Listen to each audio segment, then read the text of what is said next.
Welcome. I'm Lisa Adler, co-artistic producing director here at Horizon Theater Company, and welcome to our New South Young Playwrights 5-Minute Play Festival. This is our 23rd year of presenting this incredible event that showcases amazing talent from all over the country. We have with us tonight 22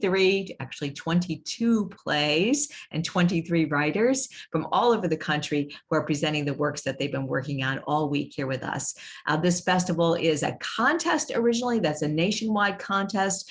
People apply, they're college and high school students rising into college that apply, and we choose 22, 23, 24 of them to attend, and then they come all over the country. Normally they're here in person, but last year and this year we are here virtually, and we have been on Zoom since Monday for 11 hours a day. So it has been a Zoom marathon here at Horizon. We've had all kinds of events with these playwrights, and I'm going to talk to you about that in just a little bit about what they've been up to. What you're going to see tonight, though, are 22 short plays, one by each of these writers. They're all 5 minutes in length, so they're short and sweet, and we go on to the next one. This festival is presented free, no participants pay to participate, so we have to thank all the sponsors that make us possible. And that includes the National Endowment for the Arts, the Molly Blank Fund, and Warner Media. We're so grateful to them for their support. And we're also supported by our season sponsors, Fulton County Arts and Culture, the City of Atlanta Office of Cultural Affairs, the Georgia Council for the Arts, the Schubert Foundation, the Metropolitan Atlanta Arts Fund, and many, many individual donors.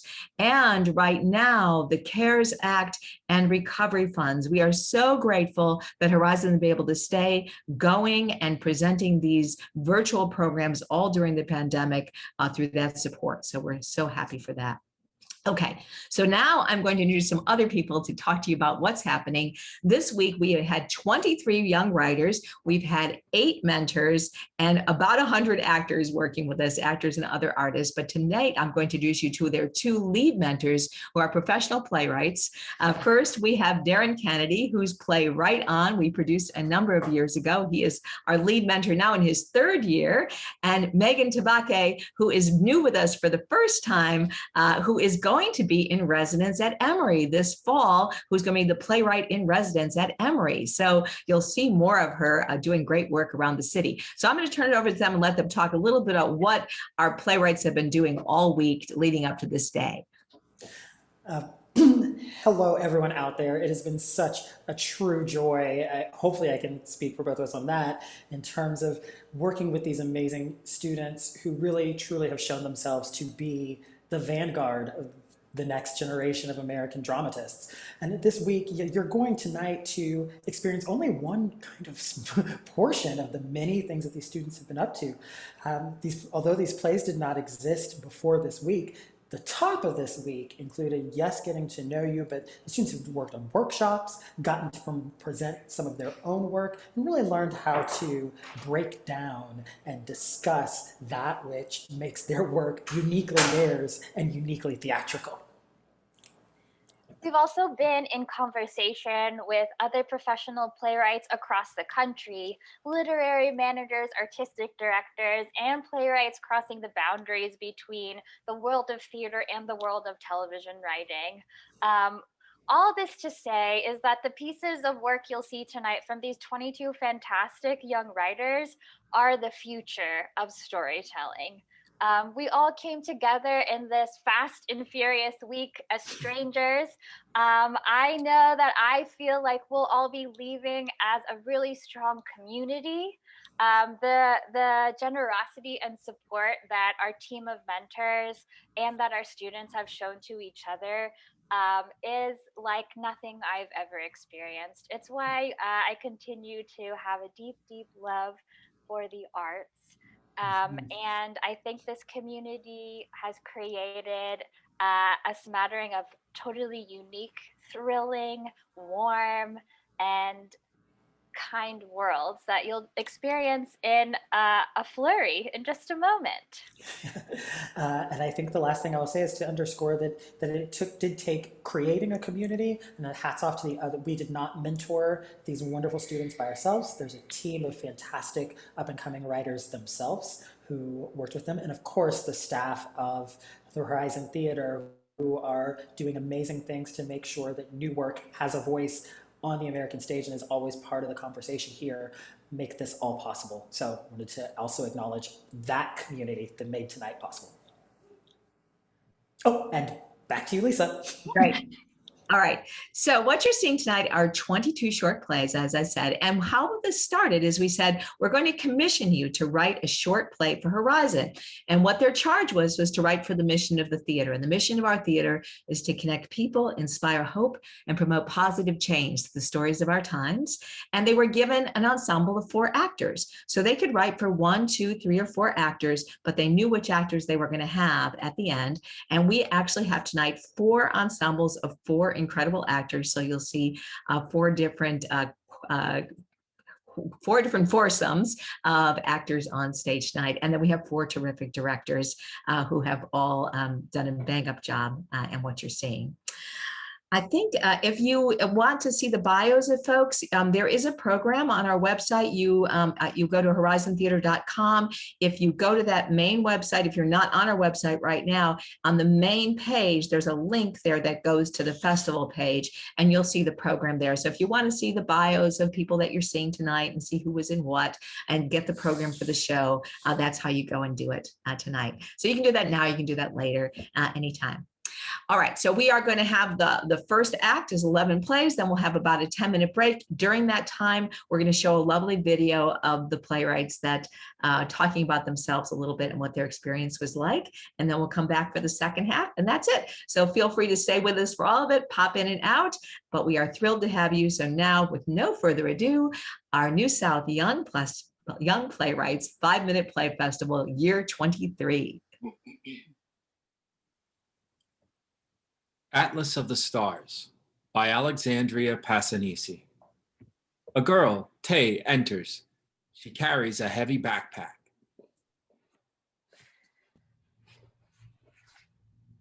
There are 2 things in this world I know to be true.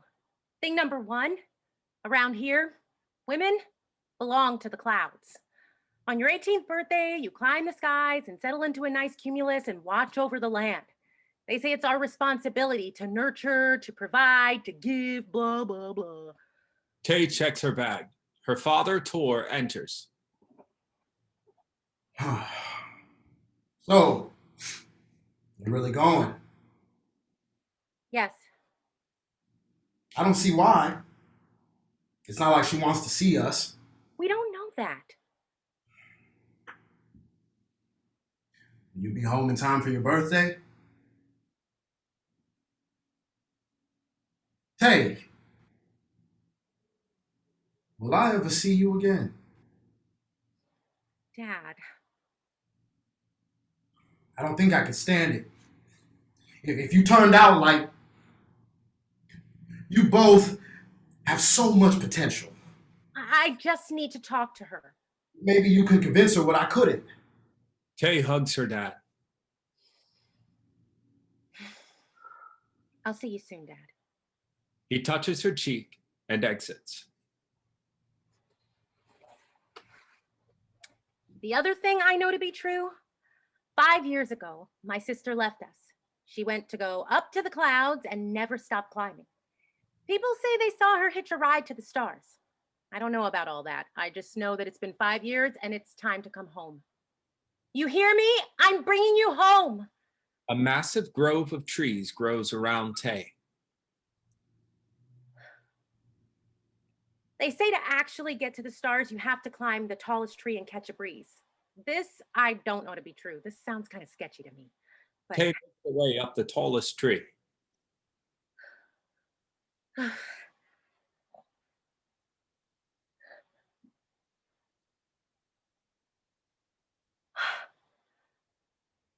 I used to be afraid of heights, absolutely terrified.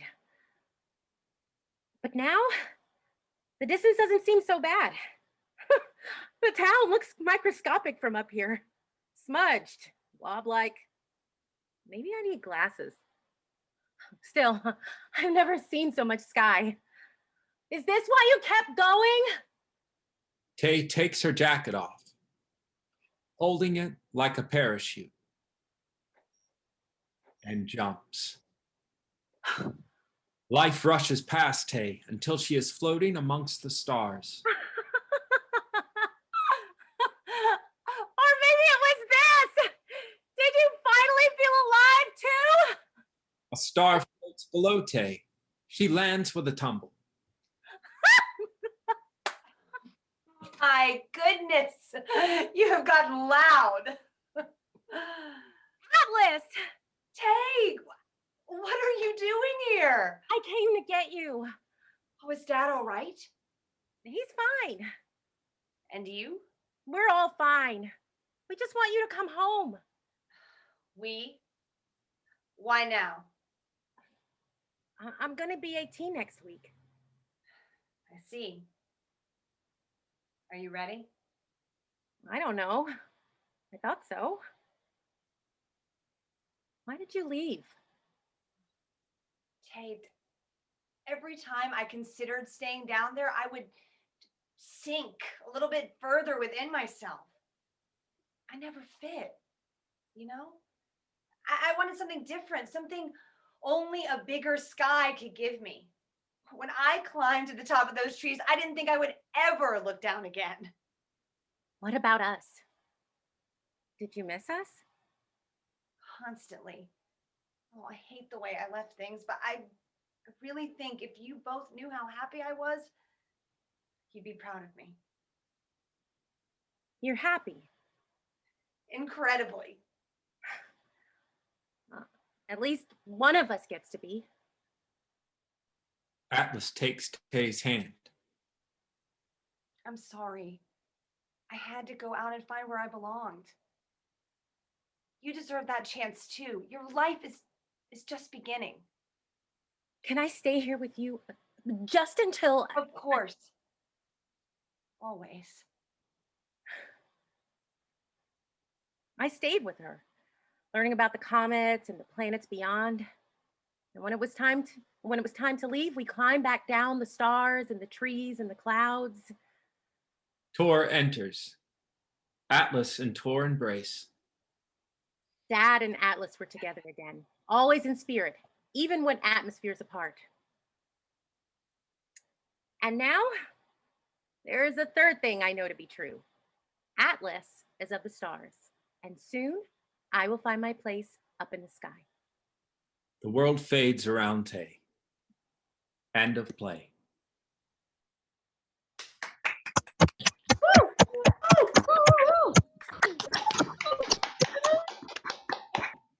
Hello, everyone. I'm Alexandria Passanisi. I am the playwright of Atlas of the Stars. I'm a rising senior studying playwriting and screenwriting at the University of Texas at Austin, but I'm originally from Bonham, Texas, and I hope you enjoy the rest of the show. Cycles by Yasmin Mays. It's 9:43. Nikki lays on its back and sprawled out all on the floor. There's a soft grumble in the background. Suddenly, Nikki gets kicked across the room. Nikki hits Maytag's foot. Hey, watch it! You watch it, Tom. That was my foot. Tom, what are you trying to say, Whirlpool? We don't all look the same. No, but similar. Oh, did you get to pick your face at the factory? He's not ugly. Thomas Jefferson sucked. He sold people, and he's an Aries. How am I here? Where should you be? Puerto Rico, Somalia, Micronesia. I had so much to see, but who cares now? Nobody's gonna lift 200 pounds for this. Guess I'll just rust until this dump gets bought out and keep it rolling. Sounds like a quarter life crisis. You're 20 cents shy, Samsung. This place isn't a total dump. People relax here. They talk, think, and if you try, you might find something beautiful. This? You think this is beautiful? Do they pay you to say that? 25 cents an hour. On the man's dime. That's what you're worth, huh? It's just part of the job. But I haven't had a load in a while. My parts are coming any day, though. Lucky you. I've been unemployed for years. But people are always looking for change. Nah, they need Georges, not Toms. I just mean, beautiful things happen here. Okay, try me. Well, one time, there was this shirt. Okay, Tide Pods, I'm good. Please, spare me your 2 cents. I'm not finished. It came with all these mismatched socks and smelly briefs, but it was nice. All buttoned up and bright. Not the color, just the feel of it. Like it belonged somewhere. You could tell they only wore it on special occasions because they put me on delicate. But I didn't mind the extra time. Honestly, I didn't even notice. Until one day, it came back with this big white stain. I tried and tried to get it out, but I never saw it again. Jeez, Kenmore? Door chimes, Tommy enters. Oh, here it is, the old gumball machine. Oh, shoot, I forgot coins. Tommy pushes the Maytag slightly and finds Nikki on the floor. He picks up the coin and continues looking for change. Hey! Looks like you're back in the cycle. Have fun out there. Thanks, Suds. Oh, and about the shirt. Maybe it's at the cleaners. Maybe. Well, wherever it is, I'm sure it's beautiful. The end. Great job. Hi, I'm Yasmin Mays. I wrote Cycles, and I go to Kennesaw State University. I'm a rising senior, and I study music composition.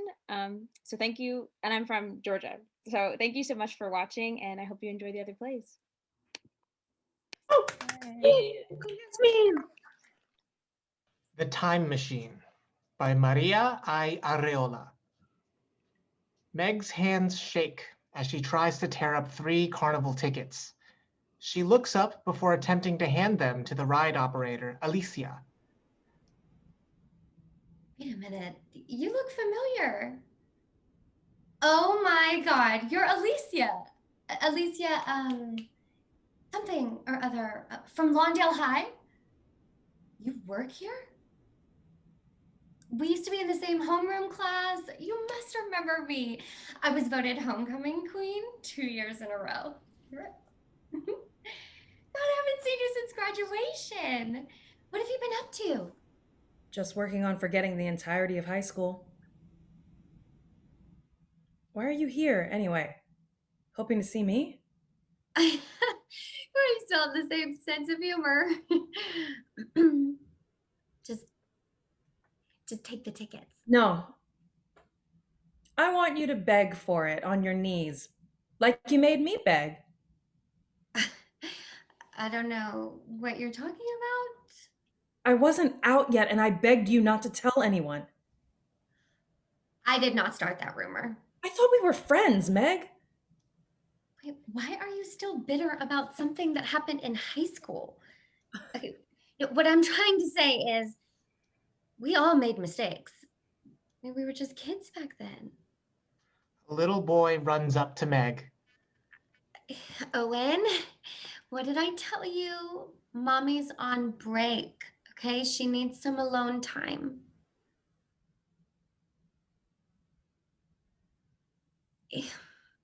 Mommy just needs to go on one last ride, okay? I want to come with. No kids are allowed on this one, honey.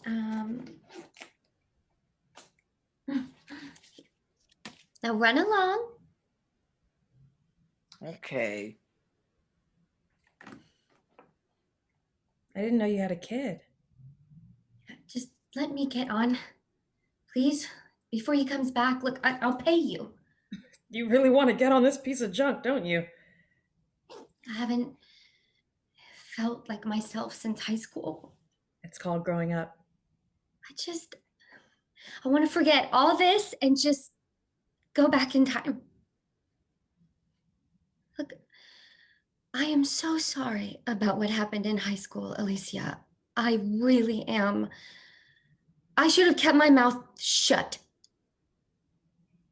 You really mean it? Yeah, I do. If I could go back and change everything, I would. Ride doesn't really transport you back in time. It just... I understand. I'm not sure you do. It's almost like you think it'll whisk you away. That's not really how it works. It's not going to change anything. You can't alter the past. You just see it. Trust me, I've tried. Wait, you've tried changing the past? There are some potential risks. Yeah, aren't there always? I mean... Still? Yes! I'm begging you. As a former friend, what I did was wrong. I see that now. After a moment, Alicia takes the tickets from Meg, who gets on the ride. Alicia straps Meg in. With a barely discernible nod, Alicia pulls the lever and the ride goes barreling towards the tunnel. Meg disappears.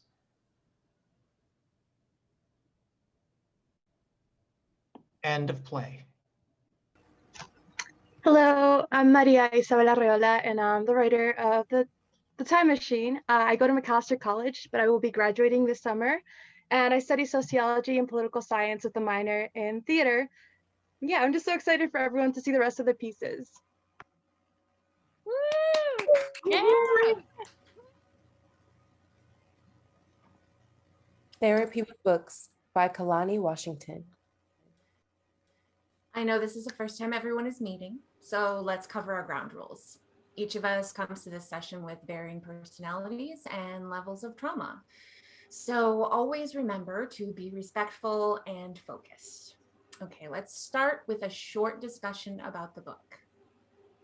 Sybil, why don't you start with... Sybil, is something bothering you?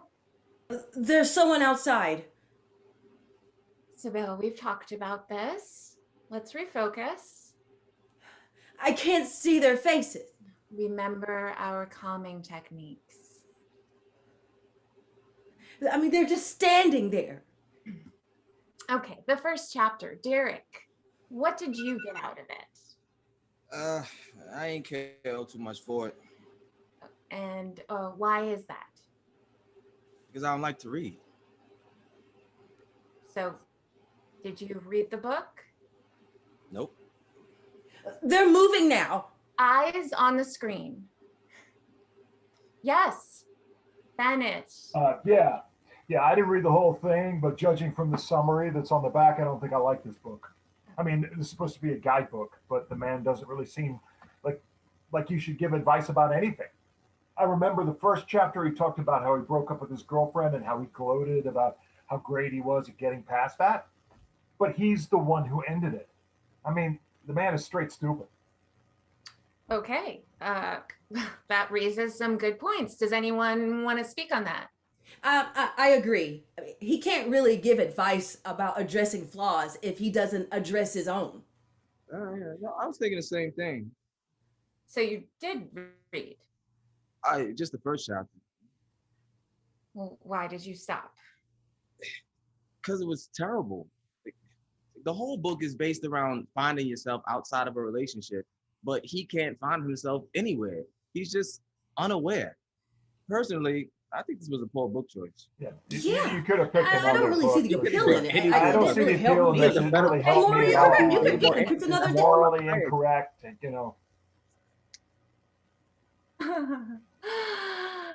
Okay. Let's bring it back in, guys. Yeah. This book may not have been the most enjoyable, but it helps us to see where we can go wrong in our decisions and our thinking. At some point, we have all been guilty of not being aware of ourselves. Think of one of those moments in your life. I want you to make a story out of it and see if you can understand that experience better. Does anyone want to start? I've got a story. Once upon a time, I didn't read a book for book therapy. And because of that, I was unaware of what happened in it. The end. Oh, oh man. That was, yeah. Okay. We'll come back to you. Who's next? I'll go. It might be a little scary. That's fine. Okay. I was walking alone. The streets were cold, and the rain was pouring down in sheets. And through the blanket of falling water, I could see a shadow. And I thought I made it up just to scare myself. There's nothing there. But why not entertain the idea? But there was something there. It followed me to my front door and into my house, crept up the walls, sat at my dinner table, and crawled into my bed. I felt like I couldn't get rid of the shadow. So I told myself that it was all in my head. It's all in my head. I don't know why I do this to myself. I wanted to talk to it.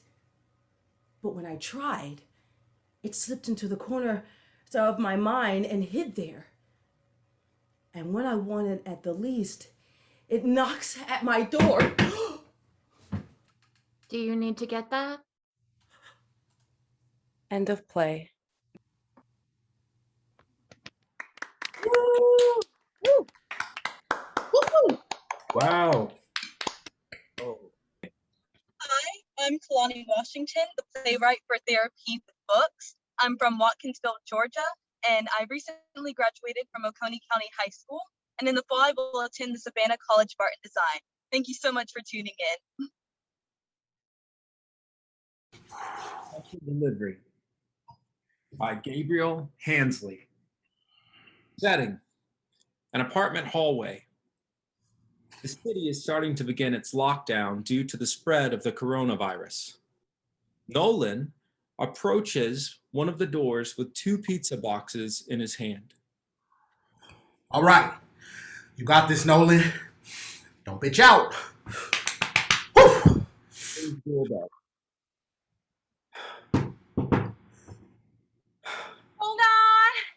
Who is it? Pizza! Who? She opens the door slightly. A pizza delivery. Oh, Nolan. Boy, you know I ain't order no pizza. You did it? Well, I guess that means it's on the house then. But Danny stops him. What are you doing? I was trying You can't come in now. Not with this corona thing going on and your ass been all over the place trying to deliver some damn pizzas. Plus, I just put the baby to sleep. I ain't got no time to be bothered right now. You dead ass? So what, you trying to ghost me now?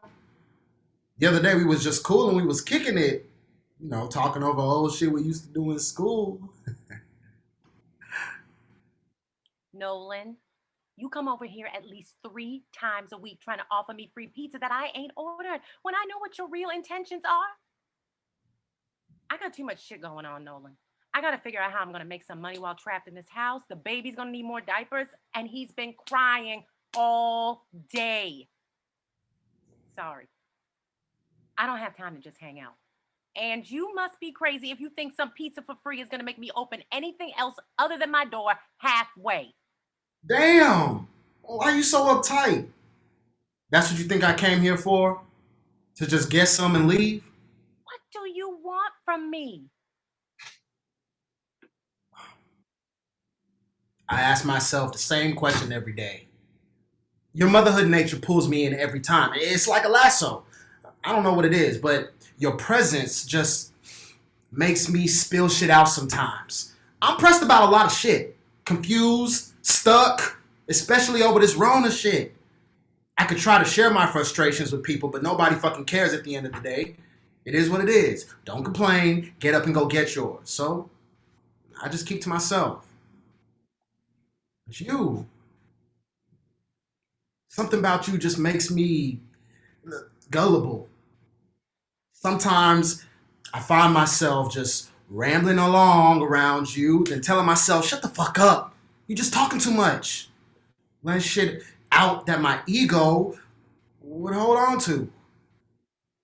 I don't know where it comes from. Shit, it could be the weed. And I don't know if the rambling is a good or bad thing, but you do. I ain't gonna lie, being present in time and analyzing my thoughts are virtues I hold very valuable to me. They're sort of precious in a way. And I know it's on me because I'm the one that always slips up and shares them, but can I trust you with them? Is your attention genuine? Will this lasso pull me into a hole or out of a fire? I'm not asking you to save me, mama. I'm asking, can I give you my heart, my peace? That's all I want. For that is what your presence offers. And you do it so effortlessly. Damn! Where'd you get that from? I don't know where. I was just rambling again. You really mean that? Yeah. I mean, I think I did. You got pepperoni on it? That's my favorite. Extra? Okay. Give me a sec. Let me check if the baby is still asleep and put some clothes on. I can't eat this whole thing by myself. Okay, cool. I just need to drop this extra pie off to my mom. You know, she hasn't eaten all day. Okay. Hurry. I got you. Danny closes the door. Nolan approaches the other door next to Danny's. Mom, I'm home. Got some pizza. Closes the door behind him. End of play.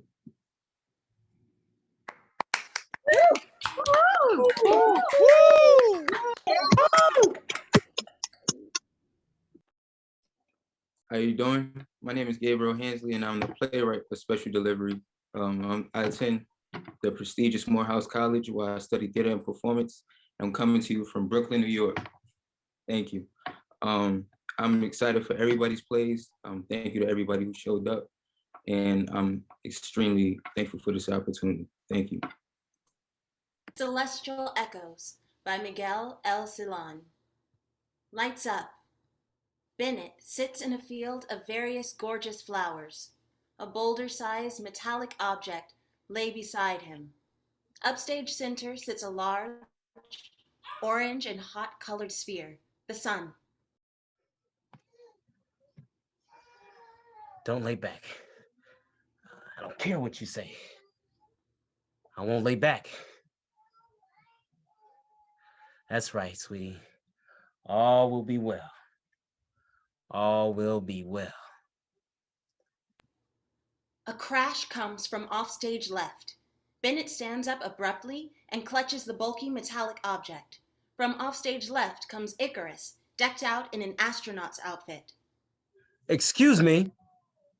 Planet is of minuscule size. Please hold for measurements.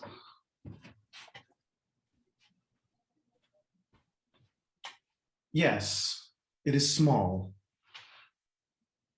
I will now explain how we will proceed. I am agent of the Olympian Extraction Corp, codename Icarus. It has come to my attention that you have been stuck on this planet for some time, and you are the only intelligent life form here, correct? No. Well, wait, you said no. Elaborate. I also have my best friend here with me. This? Bennett taps the metallic object beside him. This is Argo. He's a dog, a beagle. I keep him in the chamber during the day. He's old, and he can't listen to the flowers. or he'll lay down. My mission here is to rescue you. You've been brought here by a celestial wormhole, a tear in space-time. They have a habit of randomly transporting people through the universe, and my job is to bring them home. You're saying you can take me back? Back to Earth? Huh. I can give Argo here a new life. You cannot bring the dog. The rescue shuttle only provides room for one being and one pilot. Protocol expressly states that the only intelligent life forms are allowed to return, and you barely qualify. Oh, okay. Ouch. But what happens if I choose not to go? You will be left here to fend for yourself, to die off. Then go. It's a dog. He's family. You're asking me to kill my companion. I'm sorry, I've already done that before. I'm not making that same mistake twice. So you just go then. Icarus begins to walk away. He speaks indistinctly into an intercom. You're missing the best part, you know. Have you ever had a thought that just randomly hit you? I think those come from here. You know, when those celestial thoughts go off into space, they drift off and they land on another planet. But sometimes they come back. Upstage center, the sun drifts away. In its place, a beautiful sorbet of orange, green, and purple lights are present. I look into those lights and I see Stephanie again. What do you dream about, Icarus? What do you hope for? What are you living for? I suppose I had a conversation once with my mentor. Her name is Athena. I came back from a mission. She asked if I was doing all right. She asked if I was doing all right. If you do not wish to go back, would you like me to take Argo from you? Yes, please. If anything, take him. Icarus takes Argo from Bennett and places him into the rescue pod. Would you like to say goodbye? Of course. Icarus walks Bennett over to the rescue pod. Then he pushes Bennett inside. We hear the sound of the shuttle closing. Icarus, what are you doing? The shuttle has an autopilot function. It will take you home. Will they come back for you? I've already reported that this planet is to be left alone. Goodbye. We hear the sound of the shuttle lifting off. Its sound echoes, fades away until silence. Icarus sighs. He stares at the flowers. He lays amongst the flowers. All right. What do you have for me? I think I am ready now. All will be well. End of play.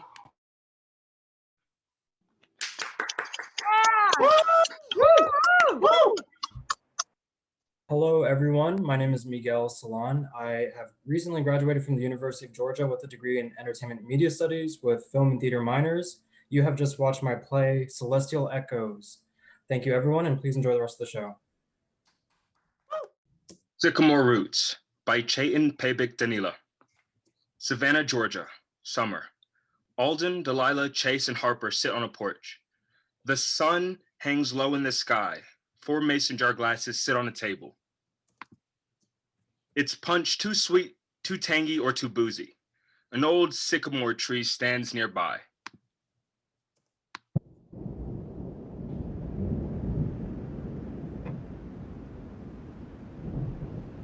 I miss these storms. We don't get this weather back north. Why not come back here? I am here. Yeah, and you're leaving tomorrow. Why not move back in with your dad? I mean, it's a great house and he could use the help. This isn't me. It's beautiful, sure. Moss, birdsong, ghosts and all. Then come back.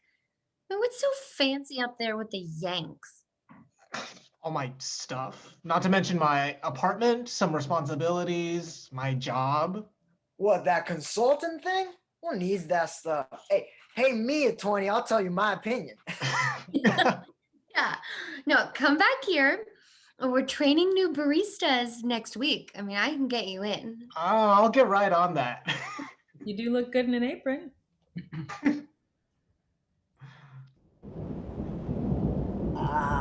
And that's my cue. I should head out before the rain starts. Me too. I still have to swing by the shop, and it's an early morning tomorrow. Hey, thanks y'all for coming out last minute. I'm just glad we all got to see you before you fly off again to some other fancy schmancy business meeting. Ain't no rest for the wicked. Oh, no, that's right. Yeah, I'm out. Seeing Brandy tonight. New girlfriend? No. Dog son. Dog sitting. Well, Chase, where's the pup at? Reynolds and 49th. I mean, that's right by the shop. I'll walk you. Thanks for having us all over, Alden. All right, night, y'all. Hey, Alden. You get tired of those city types and you want to do some real work? Give me a call.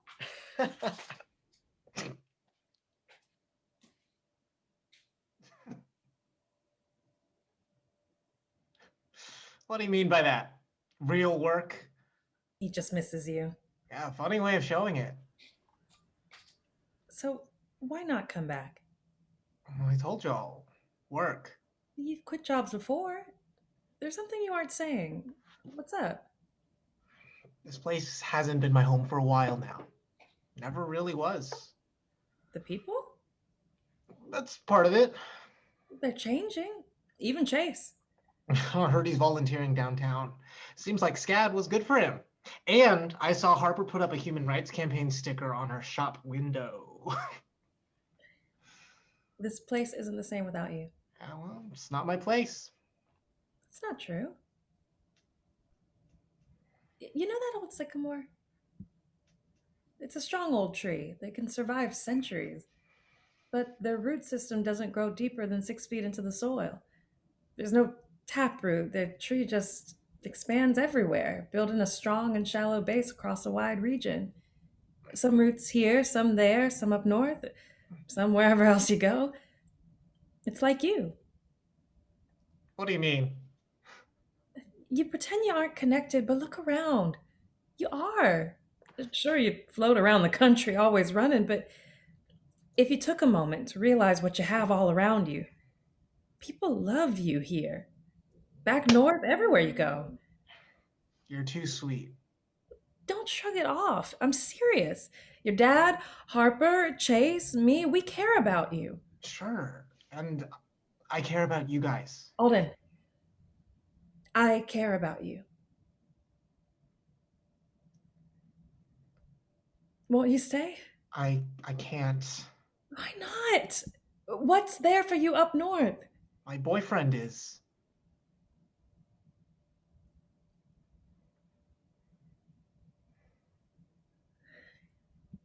You really love him, don't you?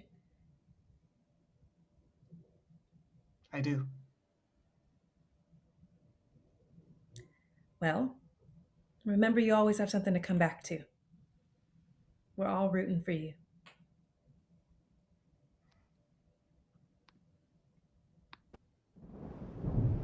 They sit in comfortable silence as the sun sets.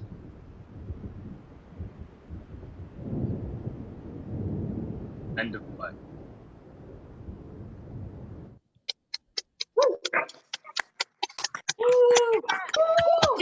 Hi, everyone. My name is Chetan Pavak-Danila. I am an actor playwright from Atlanta, Georgia. I just graduated from Yale last weekend with a degree in theater and performance studies. And that was my play, Sycamore Roots. Thank you guys so much for coming, and I hope you enjoy the rest of the shows tonight. Woo! Thank you. Go Shane. Dilf by Noah Gentry. Lights up on a tidy apartment. In the corner of the room is a small desk. On one side of the desk is a hulking fern. Aaron enters with a briefcase and grabs a nearby watering can, which he uses to give the fern a little something to drink. He pulls a laptop out of the briefcase. Behind Aaron is a screen, which displays exactly what he sees on his computer. Into the search bar he types, "What DILF are you, Quiz?" Quizmaster enters. Build your ideal Italian restaurant and we'll tell you what kind of DILF you are. Pick a special, mushroom fettuccine or Sicily-style meatballs. Gotta go with the meatballs. Whoops! Based on your answers, it looks like you're actually a non-DILF, sad emoji, crying emoji. You asked one question. Maybe you're not a dad, or maybe no one wants to do the dirty with you, but at least you have your cheesy meatballs. Laughing emoji, cheese emoji, meatball emo. Aaron closes the tab. You know, these quizzes are made up anyway. If I like a good meatball, it doesn't mean that I'm not a DILF. He turns back to the computer and types, "What makes a DILF a DILF?" Chloe enters. Hey guys, Chloe here, and in today's video, I'm gonna show you a few ways to help yourself be the perfect MILF.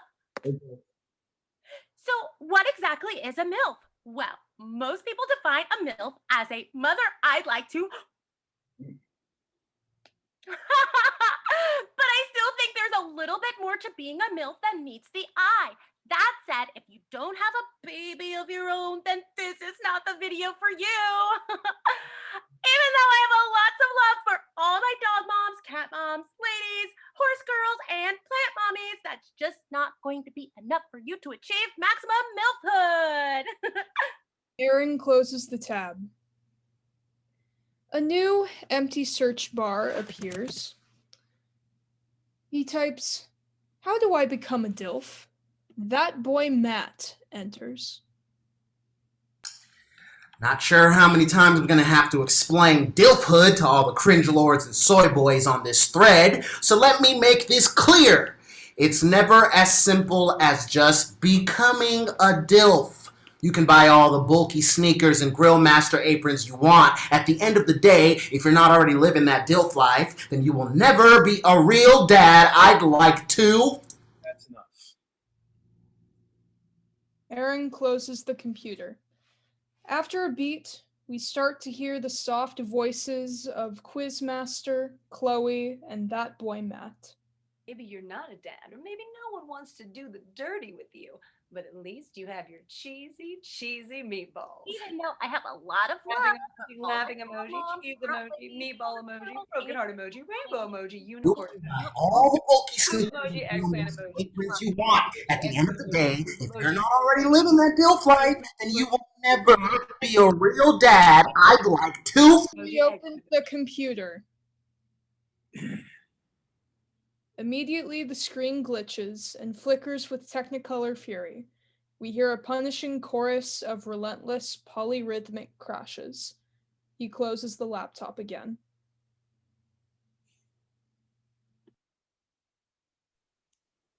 You know, put a roof over our heads, food on the table, and clothes, or a ceramic pot on your back. What I'm saying is I don't want to hear any complaining tomorrow morning when I ask you to go out back and throw the pigskin around with your old man. I just want some quality time with my kid. Well, I guess that's enough for tonight. Oh, and hey,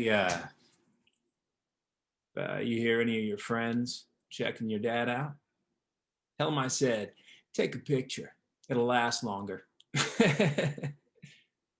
That's a little something I picked up from your pawpaw. All right. Love you, kid. Sleep tight. End of play.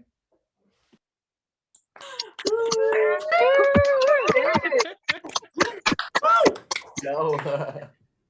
Hey, my name is Noah Gentry. I'm a rising junior at Emory University. I'm originally from Birmingham, Alabama, and you just saw my play DILF.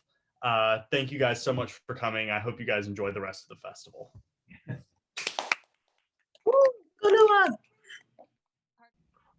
He Was Down There the Whole Time by Ryan Diego Martinez. Red and blue are in a small kitchen. Red stands. Blue sits on the counter. Okay, it's rough, but I'm rehearsing it for that thing next week. You're doing this for a living now, yeah? Well, I'm trying it out. Not sure if it's not a sure thing. Obviously not there anymore, but things happen. It's a tough business. Oh, it's just a small little coffee shop thing, but I'm psyching myself out. I'm just gonna do it. Quit.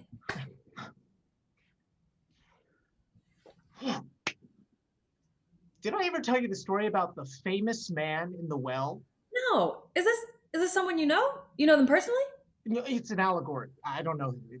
He's not real. This is part of the bit. Oh, sorry. No, it's okay. It's okay. I'm really nervous. I just really want to do a good job, and I'd like to just get through it. Okay? That's okay? Yeah, no, of course. Okay. This is just really important to me. I've been working on this for weeks. I totally get you. Go ahead. Okay. This guy, he's rich, right? Like super rich, wealthy beyond imagination, popular. Anyone who saw him in the street would recognize him. Like George Clooney. Yeah, okay. He's famous. Okay. Popular. Sure. Yeah. And he fell in that well back in 04. Oh, I didn't know that. Yeah, he broke a bunch of bones, lost some teeth. Oh God, wait, really? Yeah, and people have been using the well as an unauthorized public bathroom for a few years, and it was pretty close to this nuclear waste disposal plant over in South Beach, so it was super full of like radioactive sewage and piss, and it made all his hair fall out, and he was bald for a few months. You don't remember this? No. Yeah, he was all over the papers and tabloids and stuff. He spent weeks in there. The pictures of him afterwards, they're horrific. He had spent days just clawing at the wall, so his fingers and hands were all bloody and his fingernails had been scraped off. The only thing he had to eat was sewage, and he could only drink the irradiated water, which was mixed with anyway, so double gross. So his skin and eyes were like yellow and jaundiced, really disgusting stuff. He was naked because he had ripped up all his clothes and tied them together to try to make a rope. It didn't work though. It ended up with some guy, like a farmer or something. I don't know. Who uses wells? Who still uses wells? And this guy was going to get water. And when his daughter drank some, she said that it tasted funny. So he went back to check and make sure that nothing had gotten inside the well. And he found George Clooney. There was this interview with the guy who fished him out, who said that George Clooney was down there just screaming his own name, just like, hey, it's me, George Clooney, just trying to get someone to care. Apparently, the well was used pretty regularly. The cancer and diarrhea rates among the locals are like super high, but no one noticed? Or no one felt very motivated to help him, at least? They just kept using the well while he was down there the whole time. It's crazy stuff. Anyway, sorry, I didn't mean to interrupt. That was what the story was about, like beat for beat. Even the thing with the daughter, that was my story. Your story was about George Clooney? No, it was completely original. Just Clooney did it first, I guess. Didn't even know.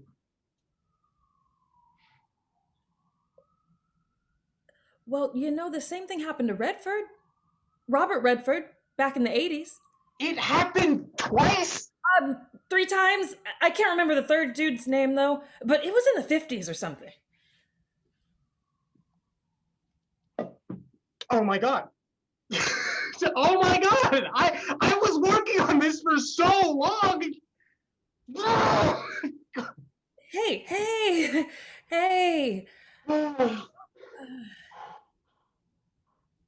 You know, I think if you make some changes, This could be part of it. Then it's happened so many times. It could be like satire.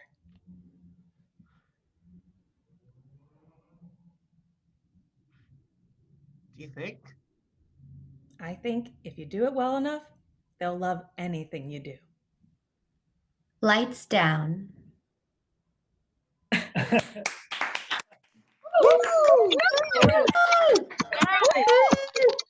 Hi, my name is Ryan Martinez. That was my play. He was down there the whole time. I'm a graduating senior at UC San Diego with a major in theater, minor in literature. And I'm from Covina, California, and I'm so thankful for you all to be here, and I hope you enjoy the rest of the show. Thank you so much. The Elevator by Isabel Stevens. Interior of an elevator. Everett is sitting on a stool in the corner reading a book. Justice for Judges, Rule Book 18. The door dings open and in steps Ada. The door closes behind her.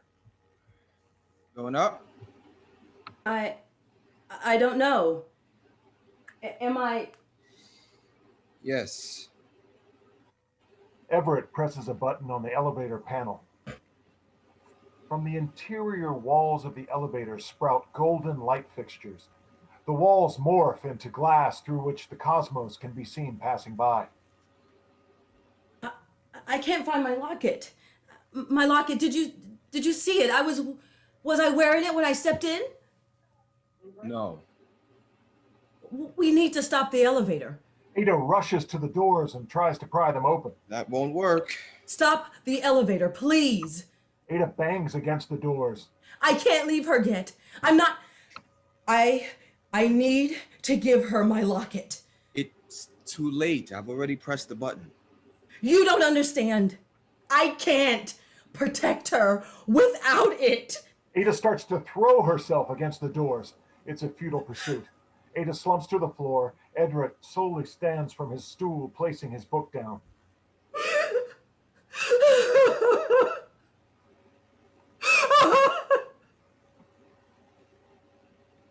She's too young. I can't let them hurt her too.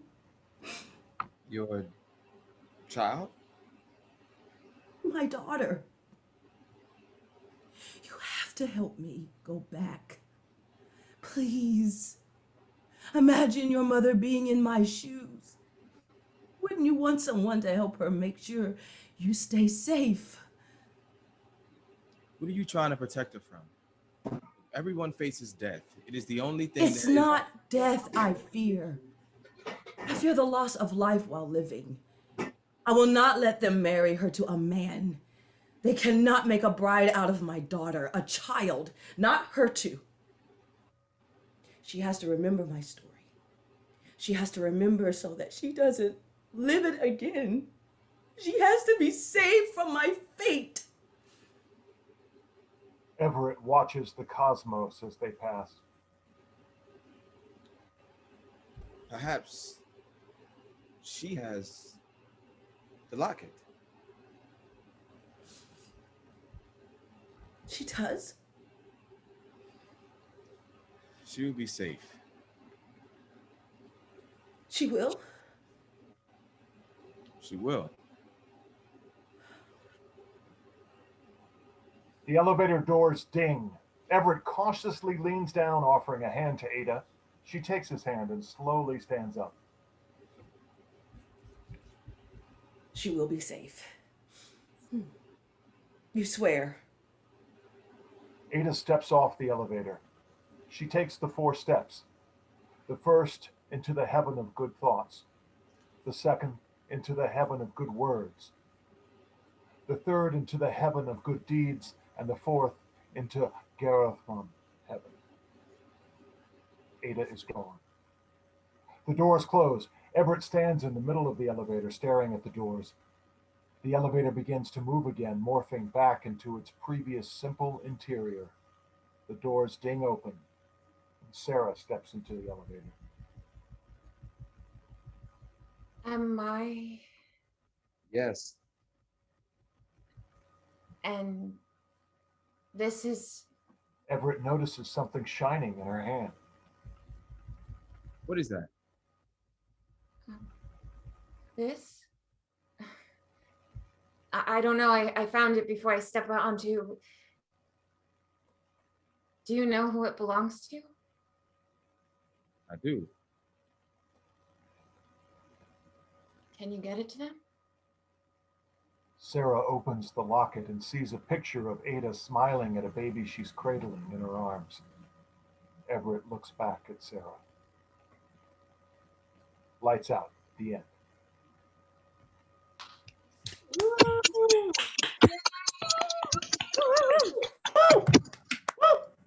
Beautiful job. Thank you to my actors. My name's Isabel Stevens. I'm the playwright for The Elevator. I'm currently a rising senior at Smith College, where I study theater, English, and translation studies. I'm from Providence, Rhode Island. That's where I'm calling from today. And I'm really grateful to be here.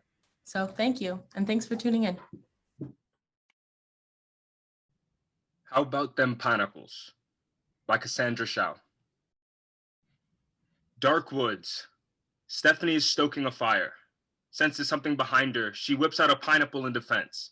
June enters, covered in blue blood. Whoa, it's me. Sorry, I thought you were a zombie. There's no evidence that pineapples can kill zombies. Station 39 proved it. Anyways, what happened to you? Ugh, I killed a day 7 zombie. Day 7? Aren't they mostly human at that point? How could you tell it was a zombie? It was bleeding blue blood, so I knew its brains were long gone. You gave it a week, and then it's... Harold and Mateo are on a raid. I think we should uncuff Harold. It's been 3 days. It's inhumane. No, he broke our survivor pact. He stole jerky from our stash. You don't have proof. It could have been a rat or a squirrel or like... He would kill us in our sleep and run away with our weapons and food. He's my boyfriend. You met him a week ago on a public beach bathroom. We're soulmates, okay? Why can't you just trust me on this? You didn't even check if your signs are compatible. You know you're gonna have to kill him if he's a Scorpio. Hilarious. Also, Mateo agrees with me. Just yesterday he said, and I quote, Harold is sketch as hell. You always do this. You never like any of my boyfriends, and you always make me second guess myself. And I'm trying to protect you. Suddenly, there's a shuffling in the forest. Stephanie throws a pineapple as Mateo and Harold enter. It splatters at their feet. Harold is handcuffed. Mateo is holding a cup of coffee. Guys, we cannot go around wasting pineapples in an apocalypse. Station 39 said it worked. Mateo picks up the remains of the pineapple and offers a piece to June, who eats it. Mateo, what do you think about Harold? Honey, you don't have to. He's a total twig and he can't even lift firewood. Oh, I'm handcuffed. What? He's alright. I think we can uncuff him. Seriously? Oh, I'm so sorry, baby. Steph will come around eventually. You'll be free of these soon. Oh. He leans in to kiss Harold, but after a beat, he pulls away. Did you try a new lip balm, baby? No. Huh. My lips are tingling. Can I get some water, please? June leaves the clearing to get him water. Stephanie approaches Mateo. Now you think Harold is chill? We raided a cafe today and he made me this delicious cup of coffee with his hands cuffed. The dude is magic. Plus, does he look like a serial killer to you? They glance at Harold, who is playing with a flower. Also, shouldn't you be happy that your best friend is happy? They're in love. I just don't want her to get hurt. Maybe not trusting her boyfriend is hurting her more.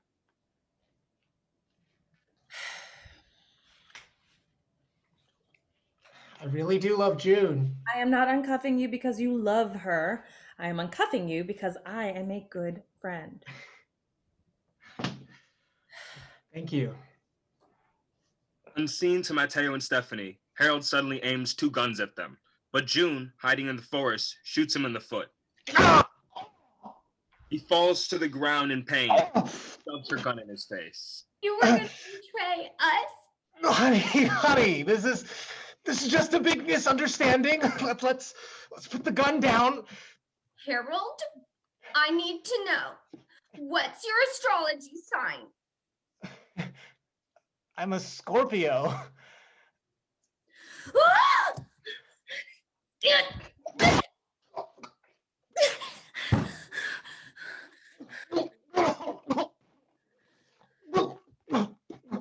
Oh my God! You killed him! We're incompatible. I was joking about the astrology sign. No, we are literally incompatible. Look at his blood. It's blue. He was either gonna kill us and dip, or eventually turn into a zombie. How did you know? Because he didn't want to kiss me right after I ate the pineapple. You were right. Pineapples do kill zombies. And Harold was evil. I'm so sorry for not believing you. I'm sorry you had to kill your boyfriend. I'll live. Literally.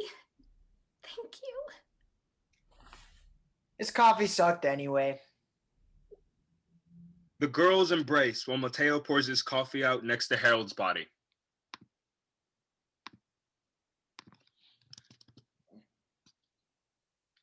Lights down.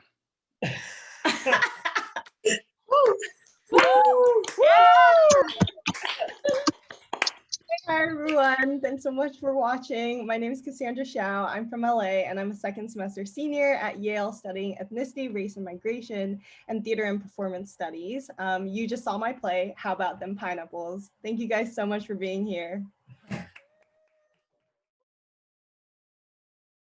Hey guys. Hi. Hey, what's going on? Hi. Hey, how's it going? Hello, hello. Hey, my name is Jacob. I'm a rising senior at Yale. I'm Yasmin Mays. I'm a junior at Kennesaw State University. My name is Ryan Martinez. I'm a graduating senior at UC San Diego.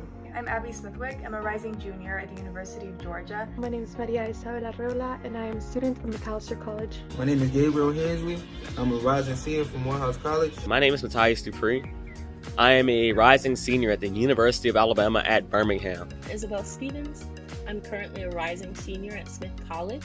My name is Malaika Fernandez. I use she, her pronouns. I go to Wesleyan University. My name is Alex Fastanisi. I am a rising senior at the University of Texas at Austin. Hi, I'm Giovanni Tortorici. I am a Georgia State senior. Hi, my name is Miguel Salon, and I've recently graduated from the University of Georgia. My name is Cassandra Shao. I am a second semester senior at Yale. My name is Rowan Lucas. I'm a rising freshman at NYU. My name is Ayana Palmer. I'm a second year at Kennesaw State University.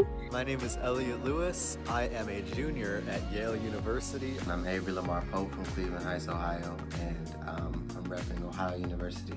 I'm Madeline Adrians, and I'm a rising sophomore and a half at Brown University. Hello, my name is Jessica Wong. I am currently a senior undergraduate student at Emory University. My name is Chetan Pabik-Danila. I'm an actor, playwright from Atlanta, Georgia, who just graduated from Yale University. My name is Kalani Washington. I'm a rising freshman at the Savannah College of Art and Design, and my favorite part about YPF has been watching the other playwrights' plays and learning all the different ways a play can be constructed. Being able to learn directly from so many influential artists. Connecting with so many incredible artists and really surprising myself. Having learned from talented storytellers and theater professionals about the ins and outs of the industry. Getting to be connected with a bunch of super talented people and hearing their feedback and seeing their amazing work. And my favorite thing about YPF is getting to share space with so many incredible, talented, and intelligent people for this whole week. It is so wonderful to be surrounded by people who are as generous and warm and talented as the people who have been in this festival. The opportunity to learn from our wonderful panelists and our mentors and my talented peers. Getting to interact with all the other playwrights and be in a space of collaboration where creative juices just start flowing. how much freedom this experience has given me and how much more confident I've felt in my own writing. My favorite thing about YPF so far has definitely been the awesome panelists we've gotten to talk to. I got to meet many other young playwrights of my age, and I get to witness many new talents and form connections with people. I would have to say I don't have a favorite part of the Young Playwrights Festival. I love it all. I like the seminars and the exercises, all of the panel discussions and the content. I really like hearing all of the other selections that were picked for this year's festival, and I appreciate all the connections that's possible with this festival. I've really appreciated the workshops in the larger group and being able to take all of that knowledge into our smaller cohorts and work on individual pieces. And I've also really appreciated being able to work one-on-one with a mentor.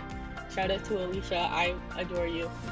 Normally it would be the cohort meetings, but today we had so much time together just to socialize, talk, and to meet so many young, like-minded people my age, and that's something I haven't really had the chance to do before. And I love YPF because they make playwriting feel possible. I learned more about myself as a writer and what works for me. Like getting to meet other playwrights and whatnot, and getting to know their work, and hopefully making some lifelong connections and friends. Just creating something that wasn't there at the beginning of the week or last week or ever, it's just here now. I often have trouble calling myself a playwright, and I often feel uncomfortable sharing my plays with other people.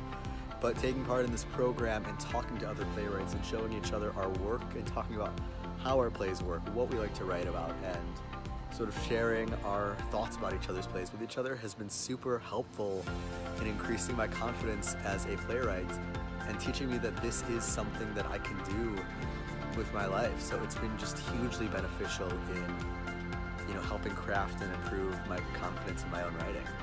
So thank you everyone. Thanks for this opportunity. I'm so grateful to be here. So excited for the end of the week. And it makes me excited to keep working in theater. Yeah, and I'm just excited to see everyone's work. Thank you so much for coming, and I hope you enjoy the show.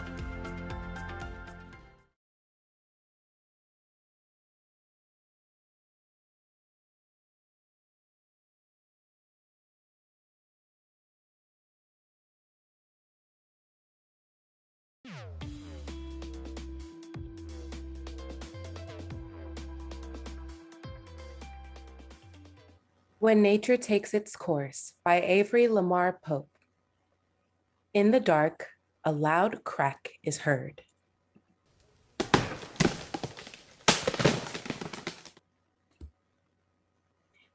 We are inside of a tree, or what's left of one. Anthony, an ant, picks up large crumbs and places them onto his back. Another crack is heard. Catherine, a caterpillar, slithers in with more crumbs on her back. You brought more? Well, yes. What do you want me to do? It's what we have right now. It's our home. If you have a problem with it, we can still take up... No, absolutely not. Don't mention it. You have to consider it, Anthony. We aren't going to him. Why not? It's a solution. No, it's a substitution. No matter how much space he says he has, I can guarantee it's overcrowded. We trade our problems for another set of problems without solving either of them. That's not sensible. And staying in a doomed and broken home is? That's the most reasonable way out you can think of right now? I'm working on it, okay? You can't fix this, Ant. Yes, I can. No, you can't. The situation is out of your control. Just like when it floods or freezes, the cracks mean it's time to go. Did any of our friends wait to find out if it was out of their control? It's not out of my control. I fix things. It's what I do. I can't not fix this. I've got to figure it out. I'm going to figure it out. But you aren't helping by bringing more into this house than we can handle. We should only have what we need. Then we should reach out to Spencer because he has what we need. I told you not to mention that name.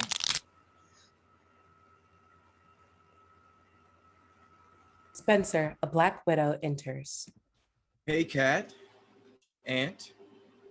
How are you today, Spencer? Spencer. And it's Anthony. I'm good, thanks. And noted, Anthony. So what do you all say? We've still got room, plenty of it. Well, we're still ironing out the details. No. I just want to help. What we have across the Rose River isn't much, but it's a haven. It can't be a haven if it's not safe. Catherine, what will they think? We won't think anything, Aunt. We have other concerns to worry about. Other concerns? What other concerns? They're at the haven. They'd have a field day with us. An ant and a caterpillar? Hitched? We can't cross the river. We have to figure out how to live on our side of the roses. Anthony, listen, I hear everything you're saying. I do. I'm scared too. I'm not scared. Yes, you are. And that's okay. But we can't stay here. Where will we go? My home. Look, I understand your concerns. It hasn't been easy for everyone, and I've done my best to help, but I can't be everywhere. But I can be here for you and Kat, right here, right now. Let's go with them. And our problem is solved. Sure, we'll have more problems, but at least this one is solved. I'm not sure how much longer I'll be around. So before I change, I want to find a new home for us. You have to change? We all do.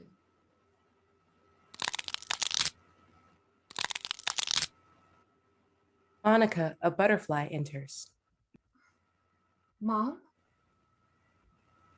Hello, my little crawler. It's so nice to see you, Anthony, Spencer. Catherine, honey, it's time. What?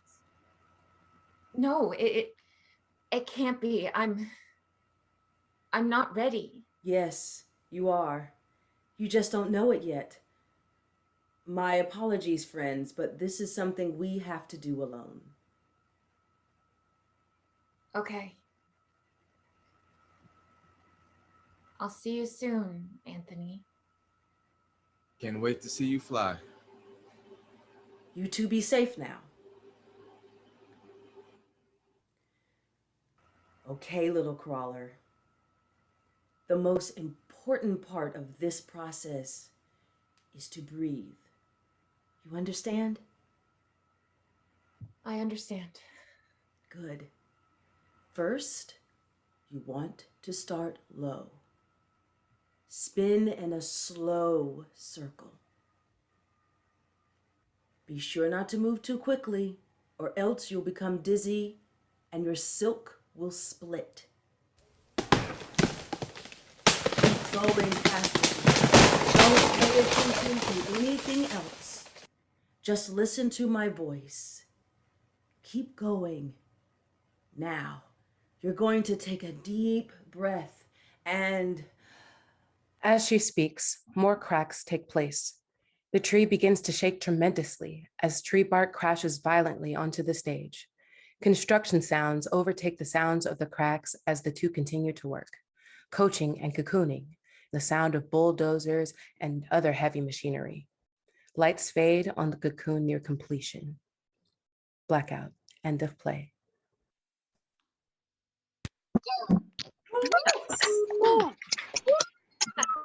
Oh yeah, what's going on? My name is Avery Lamar Pope from Cleveland, Ohio. I received my Bachelor of Fine Arts in Acting from Ohio University, and you just saw my 5-minute play, When Nature Takes Its Course. I appreciate you all for being here, and I can't wait for you all to see the rest of the show. Thank you. Yeah. Woo, go Avery! Jellyfish Everywhere by Giovanni Tortorici. In a small apartment, Leon takes a seat across from Kai. Kai is out of it, in a meditative state, doing deep breaths. Kai studies their hand. How many electric shocks can a human take to their body without dying? Good? Breathing exercises. Why? Because Mom doesn't want to talk about what happened to Jen. Well, that's her problem, not yours. She's not the same anymore. You want me to do something? Bring Jen back? Tell Mom where she hid the pills? Mom's acting like a kid. Can you just call her?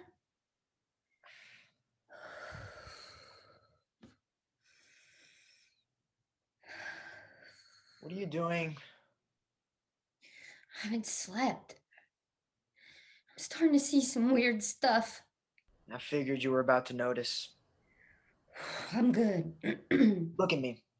You're old enough to know, but once I tell you, there's no going back.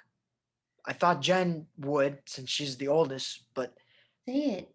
I guess it's on me. Come on.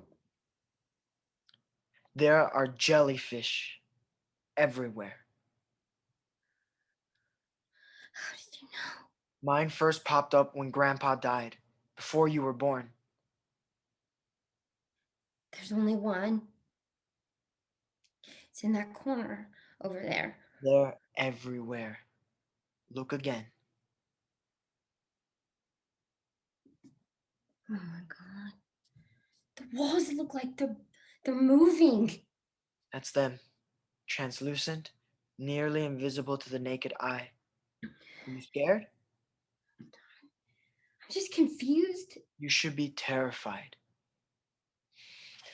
Ow! That's nothing compared to a sting. There's nothing we can do about it, too. Land jellyfish, wall jellyfish. Sometimes they like to come up through the plumbing jellyfish, lurking in the grass. Hold on. We gotta tell Mom about this. I mean, she's gonna have a heart attack. She's battled with jellyfish her whole life. No, you need to call her, okay? I saw one on her the other day, but she doesn't talk to me like she talks to you. Oh my God, stop. It's on you. I don't feel anything. Leon, look on your arm. Oh. I'm calling Mom. If you do, I swear to... Ouch! Ah. I pee on it or like... That doesn't help with the stings. Give me the phone. The ringing stops and we hear a click. Mom, I need to tell you that... Leon grabs Kai's phone and hangs up. Stop trying to be Jen. You're not. You think you know what's best for me. I'm not the middle child anymore. I'm the oldest. I'll talk to Mom when it's time to talk. Wow, you can really feel it building up. I don't want you dead too. I swear, you both, you just need to talk it out. It's only been a month since I saw her. At the wake. The hospital or... No. Kai keeps breathing, feeling the space between them. Leon's breaths begin to deepen, matching up in syncopation to Kai's breath. Their breaths get even deeper together until a calm comes over the space.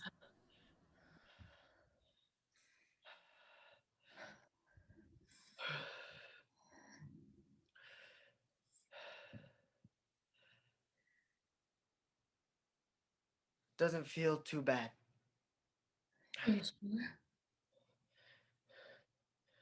They move away when I breathe. Yeah, I wonder how many jellyfish caught up to Jen. Too many.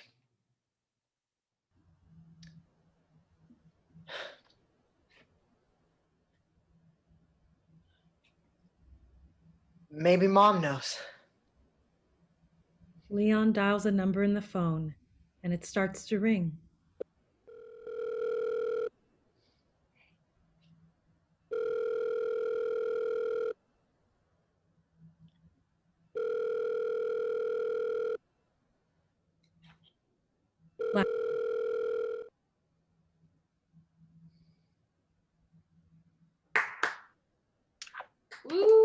Hello. I'm Giovanni Tortorici, the writer of Jellyfish Everywhere. I'm a Georgia State senior, and I'm from Atlanta, and I major in film and minor in English. Thank you so much, and enjoy the rest of the show. Woo! Yeah, Giovanni. Happy Hour at Sunnybrook Gardens by Jacob Kramer. Memory and Anthony stand around Maura, an older woman who is curled up in an armchair.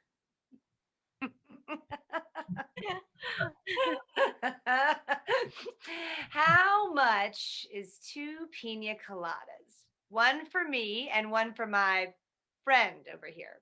My treat. You are too kind. For a pretty lady like you, Miss Mora, it's on the house. All right, there the boy goes.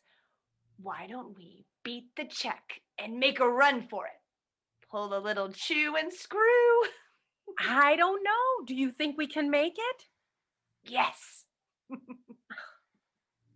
I don't think we can. Lame. Who invited you here anyway? Look, your drink is coming. Aren't you going to ID me first? I don't look a day over 20.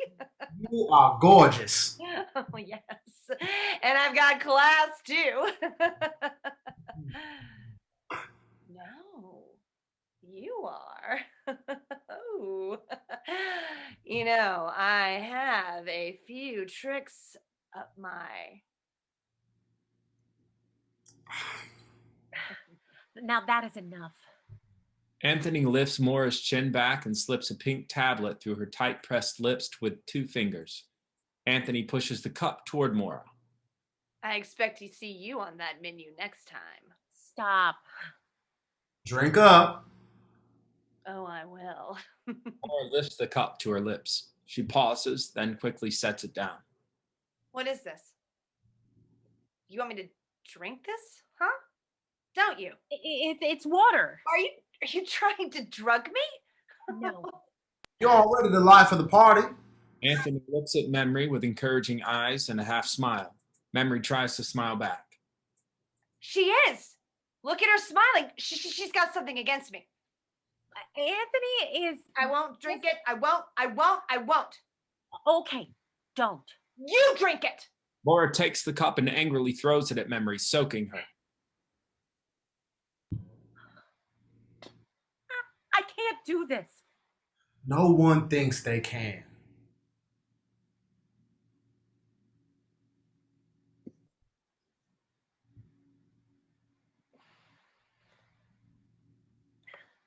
Do you want a glass of water? Can I have a glass of water, please? Of course. Memory leans down to pick the cup off the ground and throws it away. She grabs a new one from on top of the water dispenser, fills the cup, and brings it to Maura. There you are. Maura sips the water, then shuts her eyes.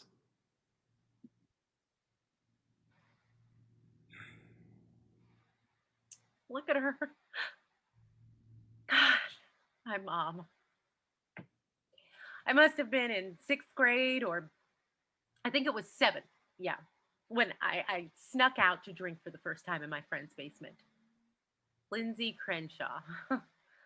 Actually, she wasn't even a friend. She was just the plug for us 6th graders. All right, I mean 7th. But anyway, I got so plastered. And my mom, the next day, well, she knew what I did because Mom always knew. Plus, I was kind of still hammered. And so that night, she took me out to Boro's Taco and Bar and made me wish I had never seen a red Solo cup. Like, we're talking bottles and bottles of, I don't even know what it was. She was wild. And she had the dorkiest dance moves I'd ever seen, but she danced all night long, including on top of Senor Boro. Anyway, now she... Gosh, I know. Dancing Queen by ABBA was her favorite song. She twirled around 3 sheets to the wind all night, just trying to mortify me out of drinking again.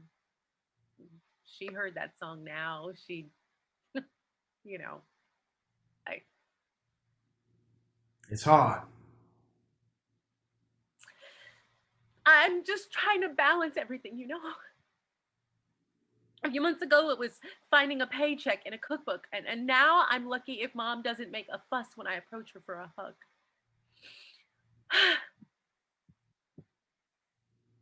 How do you find it in you to keep loving someone who treats you like a stranger? It feels like she's already gone, and in 1 year, I don't know. Now I need a drink. Memory reaches for her keys, but they fall to the floor. No.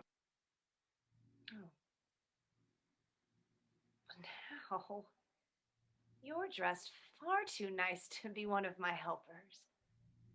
Are you a volunteer? Actually, I was just visiting my mom, who I love very much.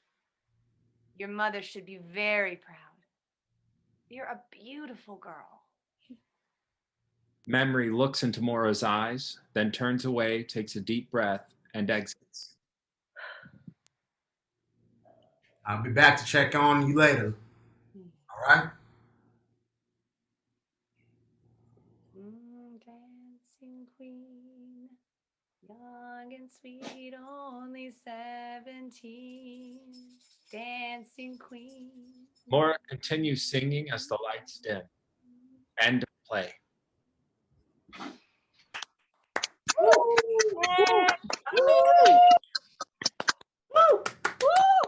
Hi, everyone. My name is Jacob Kramer. I'm from Cleveland, Ohio, and a senior studying psychology and Spanish at Yale University.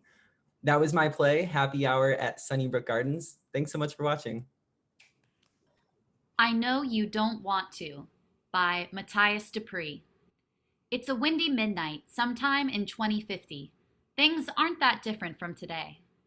Malcolm rushes in from stage left. He is well put together and is holding books and scripts, but he left something at the restaurant down the street from his hotel. Rushing in from stage right is Christian. He is late for his night shift at a different restaurant. He is unkempt from the rushing, as well as his general lifestyle recently. They crash into each other. Hey, watch where you're going. My fault, man. Wait. Malk? Christian. So, how's it been, man? I mean, I heard you were in town, but I didn't expect to actually see you. It's been good. It's been good, man. I saw the movie you wrote last year, Omega Man 4, I think.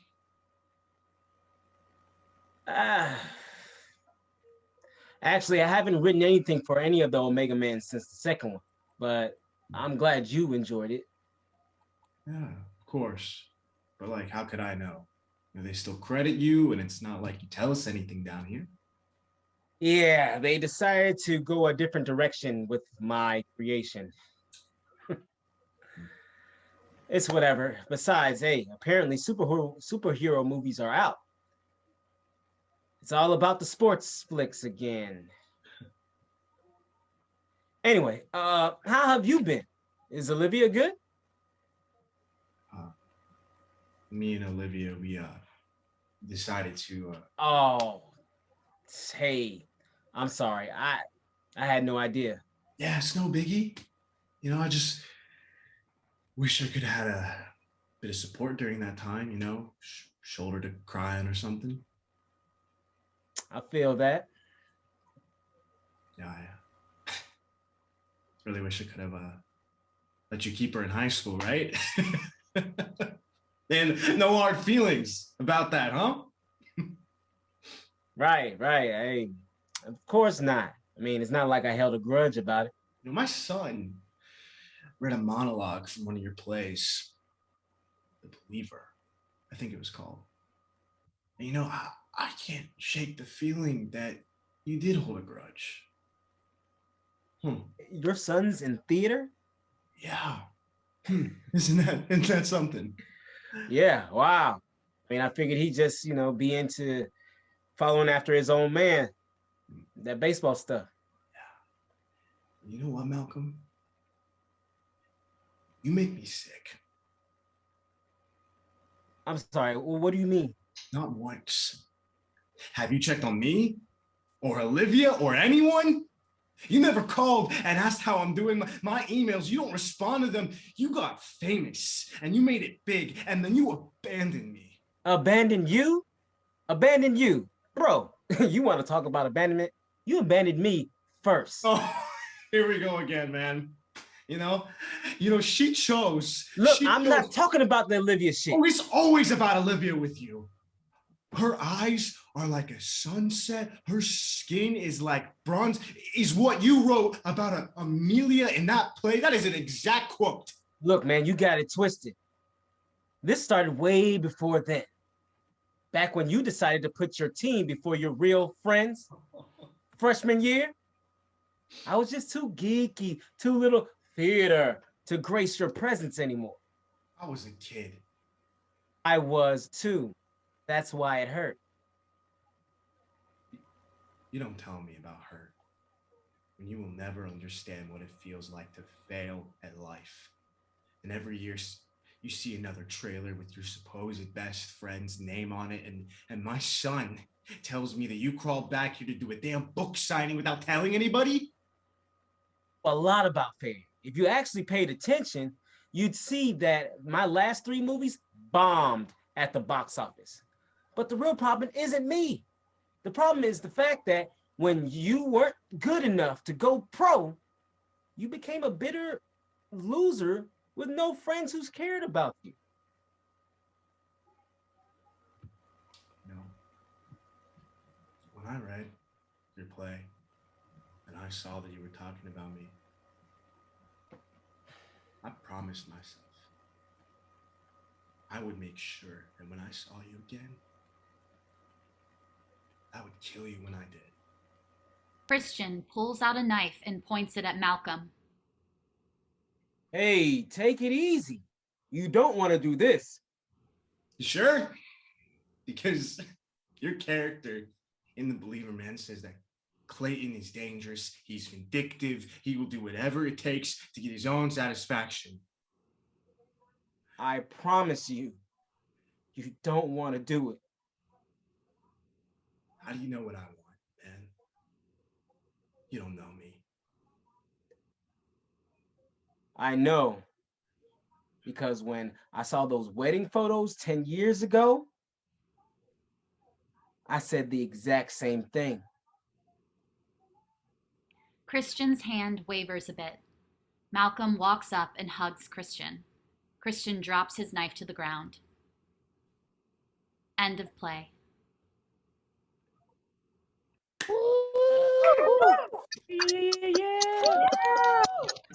Hey, my name is Matthias Dupree. Thank you guys for watching. I know you don't want to. I'm a senior at the University of Alabama at Birmingham, where I major in general theater, and I'm broadcasting from you today from Millville, Alabama. Enjoy the rest of the show. Paper Straws, or How They Killed the Dog, by Elliot Lewis. In the downstairs kitchen of a small suburban home, Paula sits in a dog bed beside her foxhound, Callie. Callie is portrayed by a puppet. Paula strokes Callie's fur while Callie lies there in a daze. Callie has a loud and grating wheeze, like rubbing sandpaper together. Can you stand? Just try it. Look at me. Look how easy it is to stand. Callie doesn't stand. Do you want water? Paula holds up a big bowl of water. Drink, Callie. Look, I'll do it. Paula drinks from the big bowl. Nothing easier. Oh, at least raise up your chin a bit so I can scratch underneath there. Michael swaggers in, dressed in a suit. He stops to smile at himself in the mirror. He straightens his tie and liberally applies hair gel. Callie's in pain, Michael. The vet says she's got globalized fibrosis. She's heating up and she's falling apart. I'm over the moon, Paula. They tell me I'm up for promotion. Oh, look at her, Michael. She's in heat. Listen to her panting. They say it's me or Jennifer. She works in acquisitions. The vet gave me a timer. Callie's only got 4 minutes till her whole body crumbles. Problem with Jennifer? is she doesn't understand the value of efficiency. She thinks of paper straws as a product. That's not it. They're a solution. Oh my God, Michael. Her fur is just coming off in clumps. Paula, are you listening to me? I've got a needle, a pill, and a topical cream. The timing's got to be precise. It's a 3-person job, Michael. Michael fills a cup of coffee and slides in a paper straw. I'm already running late. Can it wait till tomorrow? Callie's eyeballs explode out of her skull, flying across the room with the nerves dangling like streamers. Her eyeballs just popped out, Michael. Paula, that kind of thing happens with dogs sometimes. Aria, get down here. Callie needs your help. No, anyways, Paula, we'll get you another dog. Once I get this promotion, I'll get you 10 dogs. Callie's not just a dog, Michael. She's family. She's been with us since Aria was a baby. We can't just let her die. Aria saunters in. She grabs an orange from a bowl of fruit. Aria, we've got 3 minutes to save Callie's life. Callie's torso splits in half, and she drags the front half of her body toward Paula. Oh, look at her. Look how much pain she's in. Mom, I want to tell you about the dream I had last night. Aria, you've got to rub this cream all over her belly. Michael, you inject her left shoulder. I'm going to slide this pill down her throat. It's got to happen in unison to take effect. We're going to save you, Callie. I dreamt that the moon was made of wax. And when the sun rose above the moon, the hot rays caused the moon to drip and melt, and the little drops of hot wax rained down on the earth. She's our dog, Aria.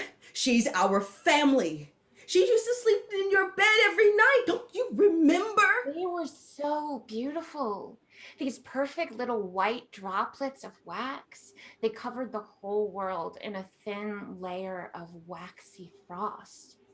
I caught some drops on my tongue and I let them trickle down my throat, but they hardened into a candle in my windpipe. I couldn't breathe. I fell to my knees and I choked and I died. Aria stabs a paper straw into her orange and sips from it. At the same time, a blood vessel pops in Callie's back, squirting blood all over the furnishings.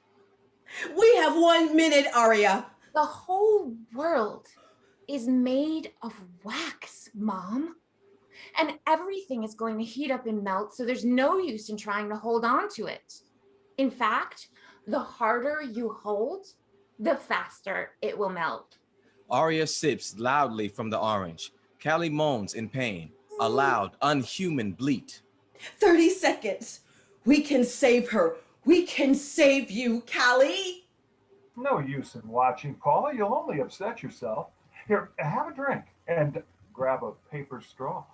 Paula looks at Callie's deformed body. Callie weakly lifts her paws toward Paula.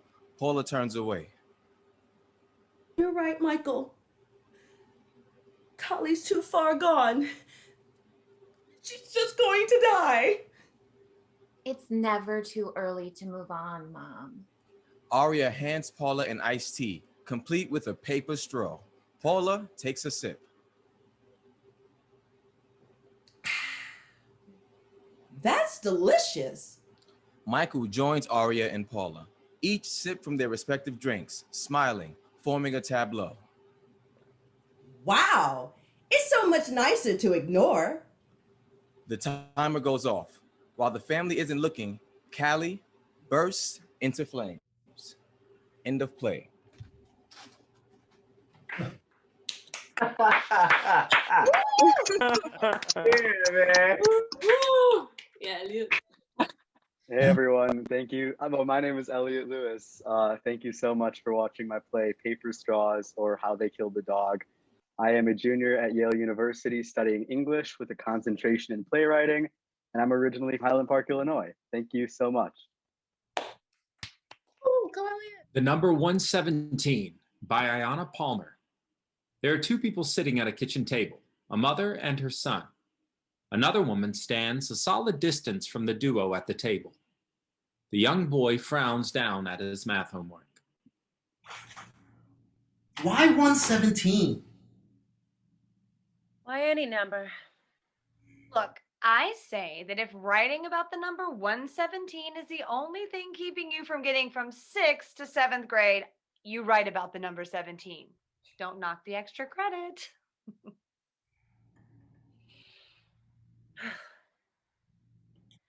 Don't knock the extra credit, honey. It's your last assignment for the year, so finish strong, okay? Yes, ma'am.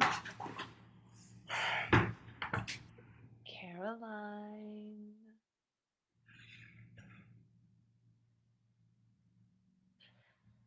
Focus on your work, dear. But I don't know what to put. It's writing about a number. How hard can it be?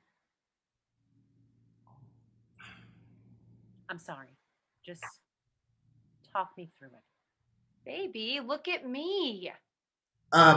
It's a prime number, and according to Google, it's the smallest possible length of the longest side of the integer Heronian tetrahedron, whatever that means. But here, this is the one question I was confused about. What comes after 117? Mother stands from the table. 118. Would it be 118? Or would it be 117.1? Or maybe 117.01? We learned in class last week that there's a forever in every number, infinite decimal places. 1.1, 1. I had a boyfriend in high school and we thought we were going to get married and be together forever. 1. Our forever doesn't exist. 3. Even 117 has its own infinity. Isn't that amazing? Forever doesn't exist, so we can make it whatever we want. Mom. Why shouldn't we be forever, Caroline? Mother walks to her. I love you. I think I'm done. I wrote down all the stuff about prime numbers and tetrons, and I put 118 just to be safe. Do you think there's anything else I should put? Mom? Mom, do you have any other things that I should... It's Caroline!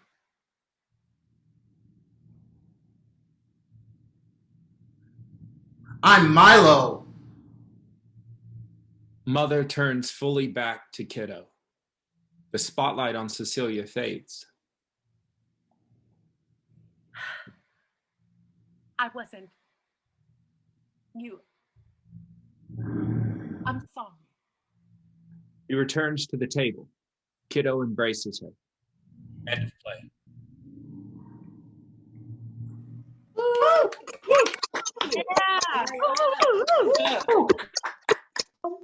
Hello, my name is Ayana Palmer. I go to Kennesaw State University. I'm a rising second year. I major in English and theater, and I minor in German. And I live in Lawrenceville, Georgia. Enjoy the rest of the show. Thank you. Garden of Stars by Abigail Smithwick. Setting, a large garden full of white, glowing trees, flowering with stars. Thriving vegetation surrounds them. Gardener is watering the plants. Enter Quinn. Welcome to the garden. You must have been sent to collect the fallen stars. Fallen stars? I must be dreaming. Yes. Enter Avis. They yes, wait. Which means you don't have much time before you wake. A star fell in the east. Follow the hole in the sky and you will find it. Bring it back to me and you may come and go as you please.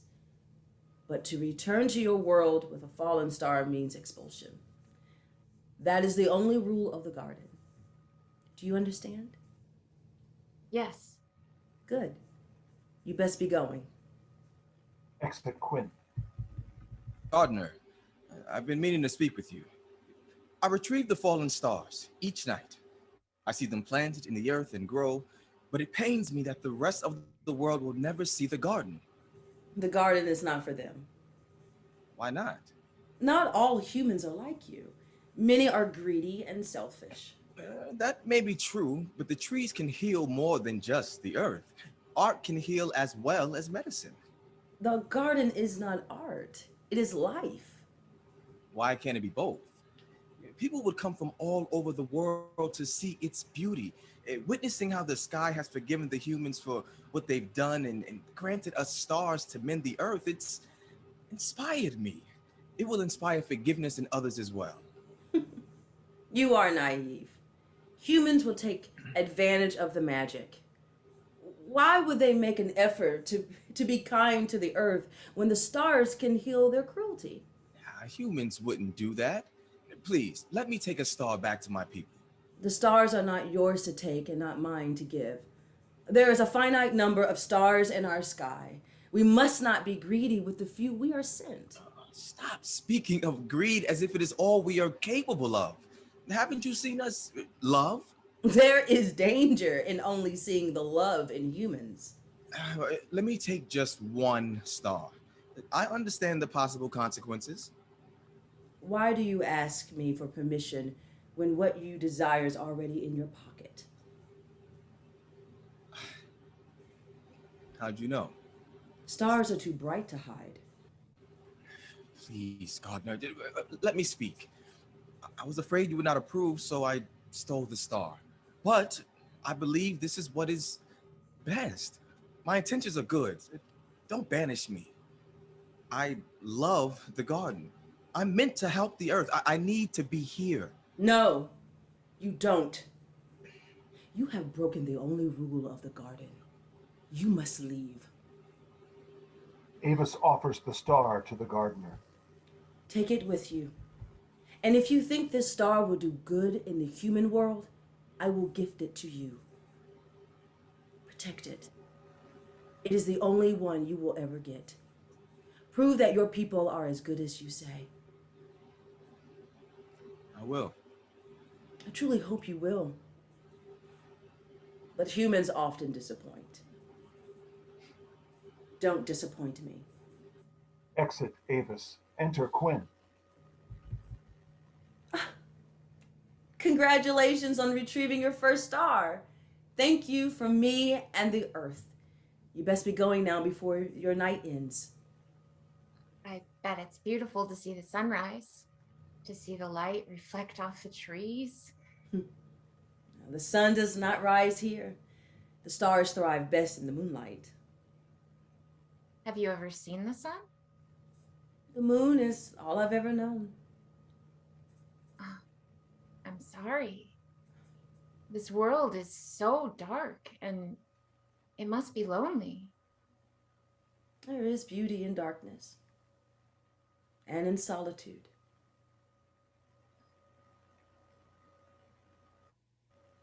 Sure. but still, there's so much about the real world that you don't get to see. Don't you find that sad? Sometimes.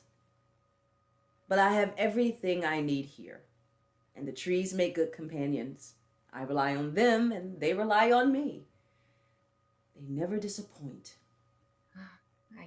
I guess that's true, but disappointment is necessary sometimes, isn't it? To feel joy, to grow. Is it? I don't know. Sometimes when I'm tired, I try to be poetic and I just start spouting nonsense. I don't think it was nonsense. You should get back to sleep. I will see you when the next star falls. Quinn exits. Gardner walks to the center of the stage and plants the star. She stands and looks around her garden, alone. The trees of stars twinkle around her. Blackout. Yes! Yay, go. Hi, I'm Abby Smithwick and I wrote Garden of Stars. I'm from Canton, Georgia, and I'm an upcoming junior at the University of Georgia studying entertainment and media studies and theater. Thank you. Aurum by Madeline Adriance. Corey stands in a pile of ash, covered in soot, staring at the ground. She clutches a human heart tight to her chest. It is blackened and bruised. She does not breathe. Leaf, barefoot and golden, dances in, staring upwards. Wow! Look at that! I told you I could make it any color I wanted. Now that I've seen flowers, there's no going back, but you have to admit that that's so... Leaf turns toward Corey and suddenly sees the wreckage. Corey? Corey holds out the heart. Why do you look like that? Take it. Why would I... Make it quick. Corey, what is that? Haven't you seen this before? Is this what happens when metals meet asteroids? No, asteroids aren't. I played with asteroids as a kid. Remember? Up there in my bedroom made of stars? Like we just played with those green things that fell from the trees. You just showed me what grass is. This can't be the end. Leaf? Leaf. I didn't have a name before. You just gave me one. We were standing right there and you were telling me the names of every living thing and you said that I was alive. You said I belonged here. You can't be... Dead? No! No! Look at me! No, you're not! You didn't think an asteroid might hurt me? You're just so strong. I didn't... I'm human. Now do your job. I can't. Please. It hurts. No, I want to stay with you. Don't you do this every day? People die, you come take their hearts, they get to go up there. You're different. Leaf rushes to Corey and holds her. Hey, let's just sit here. What's that flower called? Stop. Just for a moment. I don't know. Try. I think that was a trillium. Trillium? Trillium. Trillium. Trillium. It's beautiful. No. No? No, Leaf. It's not beautiful. It's dead. Corey tears herself away from Leaf. I wish I'd never met you. But I love you. And now I'm dead. Corey throws the heart at him. He dives and catches it. Suddenly, a pulse of bright light. Leaf's home intruding on ours. It fades. Corey stands and takes a long, deep breath. Leaf cradles the heart to his chest. Corey keeps breathing.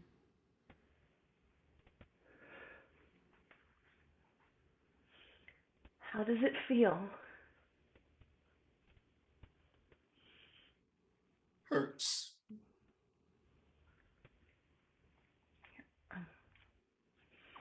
As it came toward me, the asteroid's fire bloomed like petals. It was beautiful. Corey looks up toward where she's going. Then she looks back at Leaf, curled around her heart. I'll always remember you. Sitting in the grass, stitching ourselves into the world. She kneels and takes his hand. They sit together, breathing. End of play.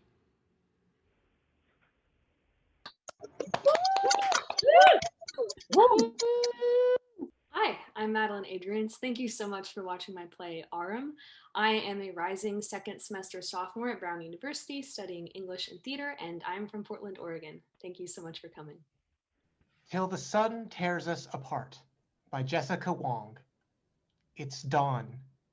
We are on an open plain field. There's nothing but grass and the sound of wind. B and V run onto the stage. I think we got rid of them. Won't be so sure. Albus is going to be furious when he finds out some vampire stole his potion. Our best bet now is to hide in the forest. The light can't get in there during the day. Or we can just take the potion now. You aren't even sure if it can really turn us back to humans. We have to at least try. I heard we can even get our memories back, you know? Like the memories before we became vampires. I thought I put it in the bag. The sun is rising. If that potion is a scam, then we are dead. Come on. Let's get going. Gone. The potion is gone. I must have dropped it. Are you serious? We need to go back to the castle. Are you insane? If you go back now, they'll hunt you down. Okay, what we should do now is evacuate and plan again. But what? Stay a vampire for another 100,000 of years? If not now, then when? Why are you so obsessed with turning back into humans? Because I am tired! Tired of all the blood, the gore, and the scream! I don't know who I was! The moment I woke up, I only felt the bite mark on my neck, and the next thing I knew, I have become this monster. Every day, it's just this endless cycle of darkness, but there's never an ending, and I am sick of it! Why am I here, B?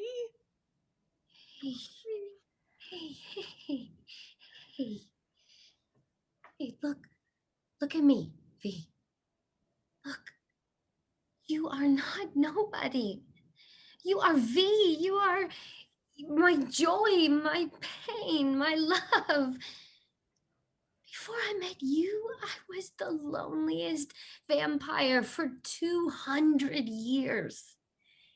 And now we have been together almost 300 years.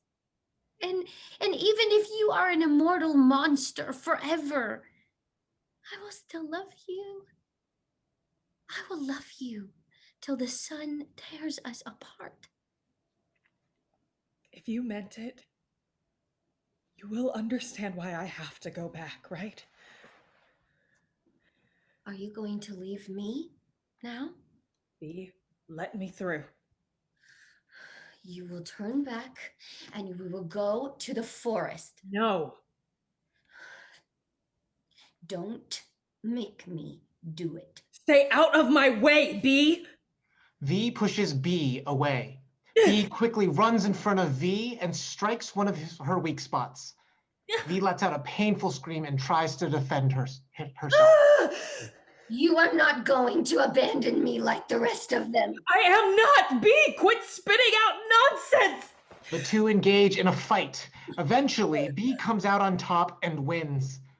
V is on the ground, struggling to stand up.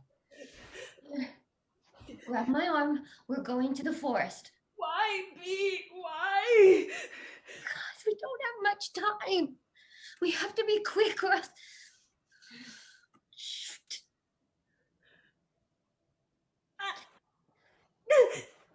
Help! Help! I'm burning! I'm burning! It's all over! It's all over!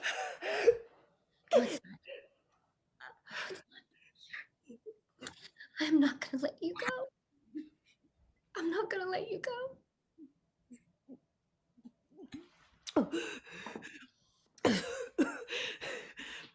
What happened? B, my body, it doesn't hurt. I am human again. Is that the potion? But why? Beatrice. Beatrice! I remember now. Your name is Beatrice, and you were the one that bit me? Yes, Victor. You lied to me.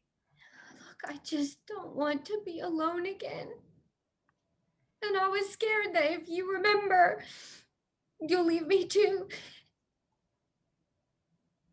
After 300 years of laughing, crying, fighting, and loving, how can I possibly hate you just within 1 second?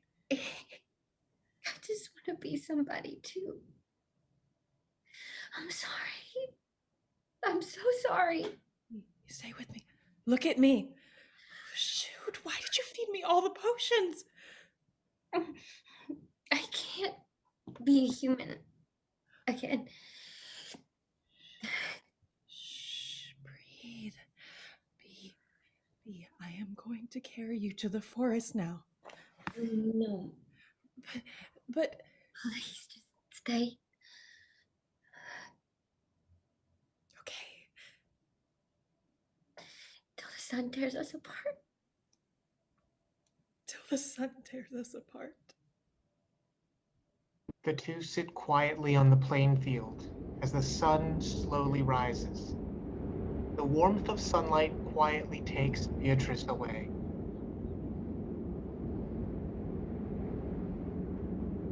Blackout. Woo! Hello, my name is Jessica Wong. I'm the playwright of Till the Sun Tears Us Apart. I am currently a senior student at Emory University studying playwriting and film. I am from Kaohsiung, Taiwan, and thank you very much. Enjoy the rest of the show. All the Time in the World by Malika Fernandez. Sun is posing luxuriously for a portrait. Artist paints him.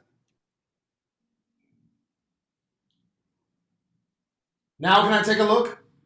No, it's not perfect yet.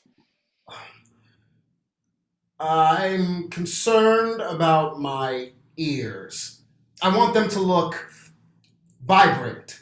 Let me do my job. Daughter enters. I have an announcement. Get into your pose. Actually, now that you're here, I have an even bigger announcement. You don't know my announcement. Sun puts on a pair of earrings. I was thinking about wearing these for the portrait. Absolutely not. This is not a big announcement.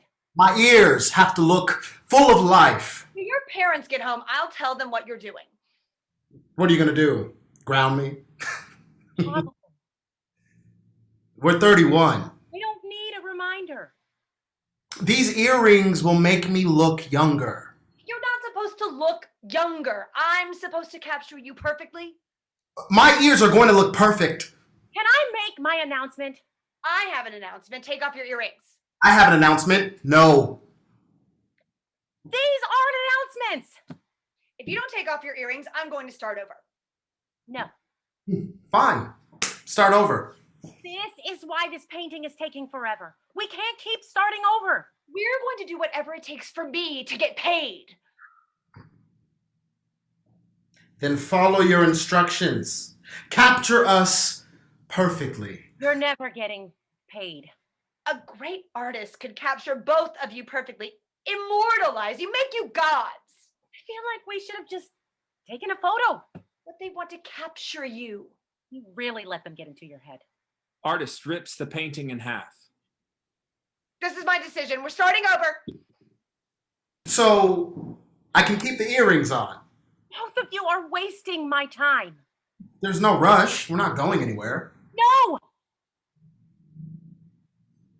That's my announcement. I am going somewhere. I'm moving out.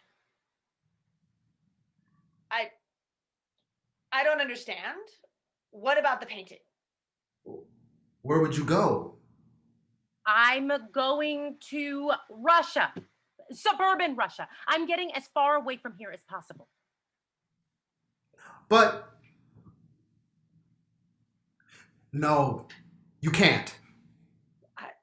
I have to finish my painting. I need to get paid. I'm sorry. I can't wait for you to do that. We promised Mom and Dad that we'd stay until the painting was complete. Until it's perfect. When is that going to be? I don't know. Next week? We've been here for 12 years. It'll be done soon. I don't know about that. I need to move on. But then, what do I do? Come with me. I don't know where suburban Russia is. We can find out together. You can't be serious. I am. No. Artist locks the door. I'm not letting you leave until I've captured you perfectly. Control us. Yes, I can. I'm a great artist. I can do what I want. If you were a great artist, you would have finished working by now. Well, please, I'm not going to get paid if you leave. How much are they paying you? A lot. How much? $400. You've lived with us for 12 years to work on this painting for $400? You can't leave. I locked the door. Daughter unlocks the door. You locked it from the inside. You're not very good at capturing us. Stay here. You should leave too. We should all leave. We don't have to be captured perfectly. I want to capture you perfectly. This painting doesn't matter. It does to me. I feel bad for you. Let's go. Will you let me see the painting, It's not perfect yet. please? Artist picks up the painting that was ripped into half and shows it to him. Hurry up. My ears. Stop talking about the earrings. Oh. My ears look perfect. Really. I want you to finish my part of the painting. We have to go. I'm going to stay. You're going to waste your life here. It's what I want. I've heard suburban Russia's a nice place.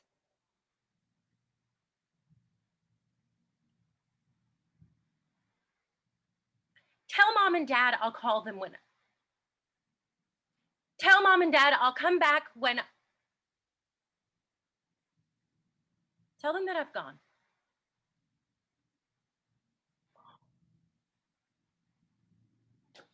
Son gets back into his pose. End of play.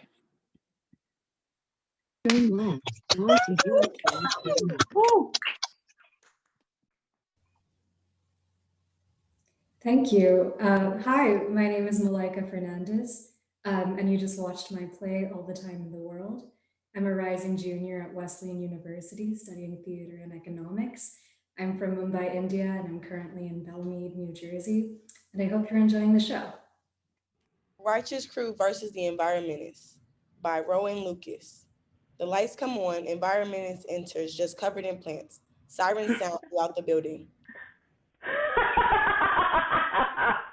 Your time is over, Purple Farmer. I, Environmentalist, will bring destruction to all who oppose my mission. Stop right there. The Righteous Crew. That's right, Environmentalists. We're going to stop you from turning all these nice CEOs into trees, or our names aren't Lady Legacy. Invisiboy. And Hammerhead. Your attempt at heroism is adorable, Righteous Crew, but know that nothing is going to stop me and my darlings from crushing you into the dirt. The world is changing, and you can either catch up or we can leave you behind. Oh, yeah? Well, we're here to stop you. Come on, team. Let's roll out. The Righteous Crew leaps into action. There's a whole epic fight sequence filled with classic superhero action. Foolish heroes, you'll never stop me and my plan. Mark my words. After I'm done with this place, Purple Pharma will never dump their waste onto government-sanctioned land for orphaned puppies ever again. I'm sorry. What? Oh, no. Wait, did y'all not know about that? What? No, Lady Legacy, is this true? No, of course not. They dump their waste onto government-sanctioned land for orphan dogs, okay? Not just puppies. Hammerhead does not see how that is any better. Gosh, I'm sorry, team, but I don't know if I feel comfortable with this mission anymore. Hammerhead agree. He think he might sit this one out. Hey, don't go. Sure, maybe Purple Pharma has made a few mistakes, but they've done a lot of great things too, like giving jobs to millions of hard-working, patriotic Americans. Funny you should say that. There's actually a strike going on right now for the right to cry during office hours. There's what? Honestly, I'm surprised this is news to you.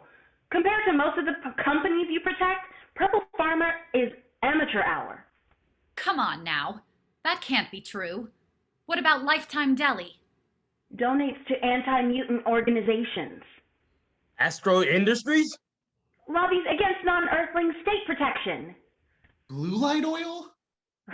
Dumps their waste onto government-sanctioned lands for orphan puppies and seals. All those poor baby animals. Okay. Hey, gang. I think we're losing our focus here. Yes, these companies have done some problematic things, but we still have a duty as heroes to defeat this villain. So... Actually, now that Hammerhead think about it, this hero versus villain ritual we do really doesn't help anybody. Hammerhead, she's turning people into plants. Gosh, I don't know, Lady Legacy. Some might argue that under these circumstances, it's justifiable. I mean, when you really zoom out and look at the things, what do? Bust in, beat up a villain, and lock them up in jail only for them to escape in a few weeks? I mean, is there any real rehabilitation going on here? Hammerhead must wonder, are we helping people or just feeding into an abusive cycle?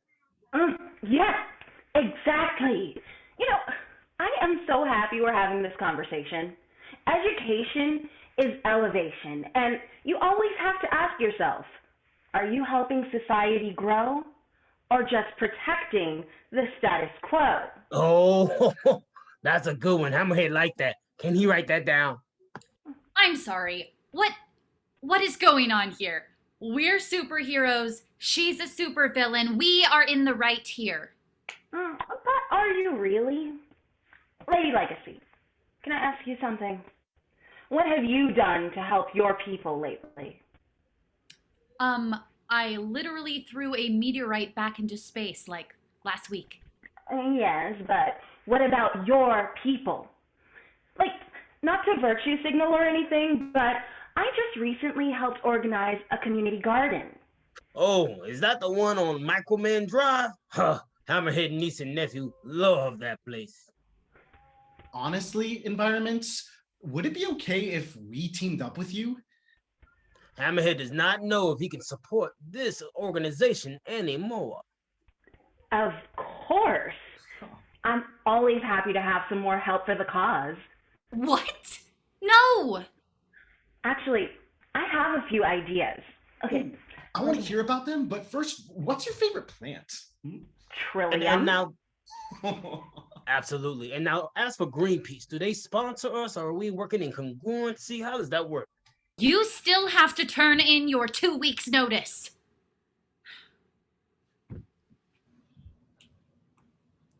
End of play.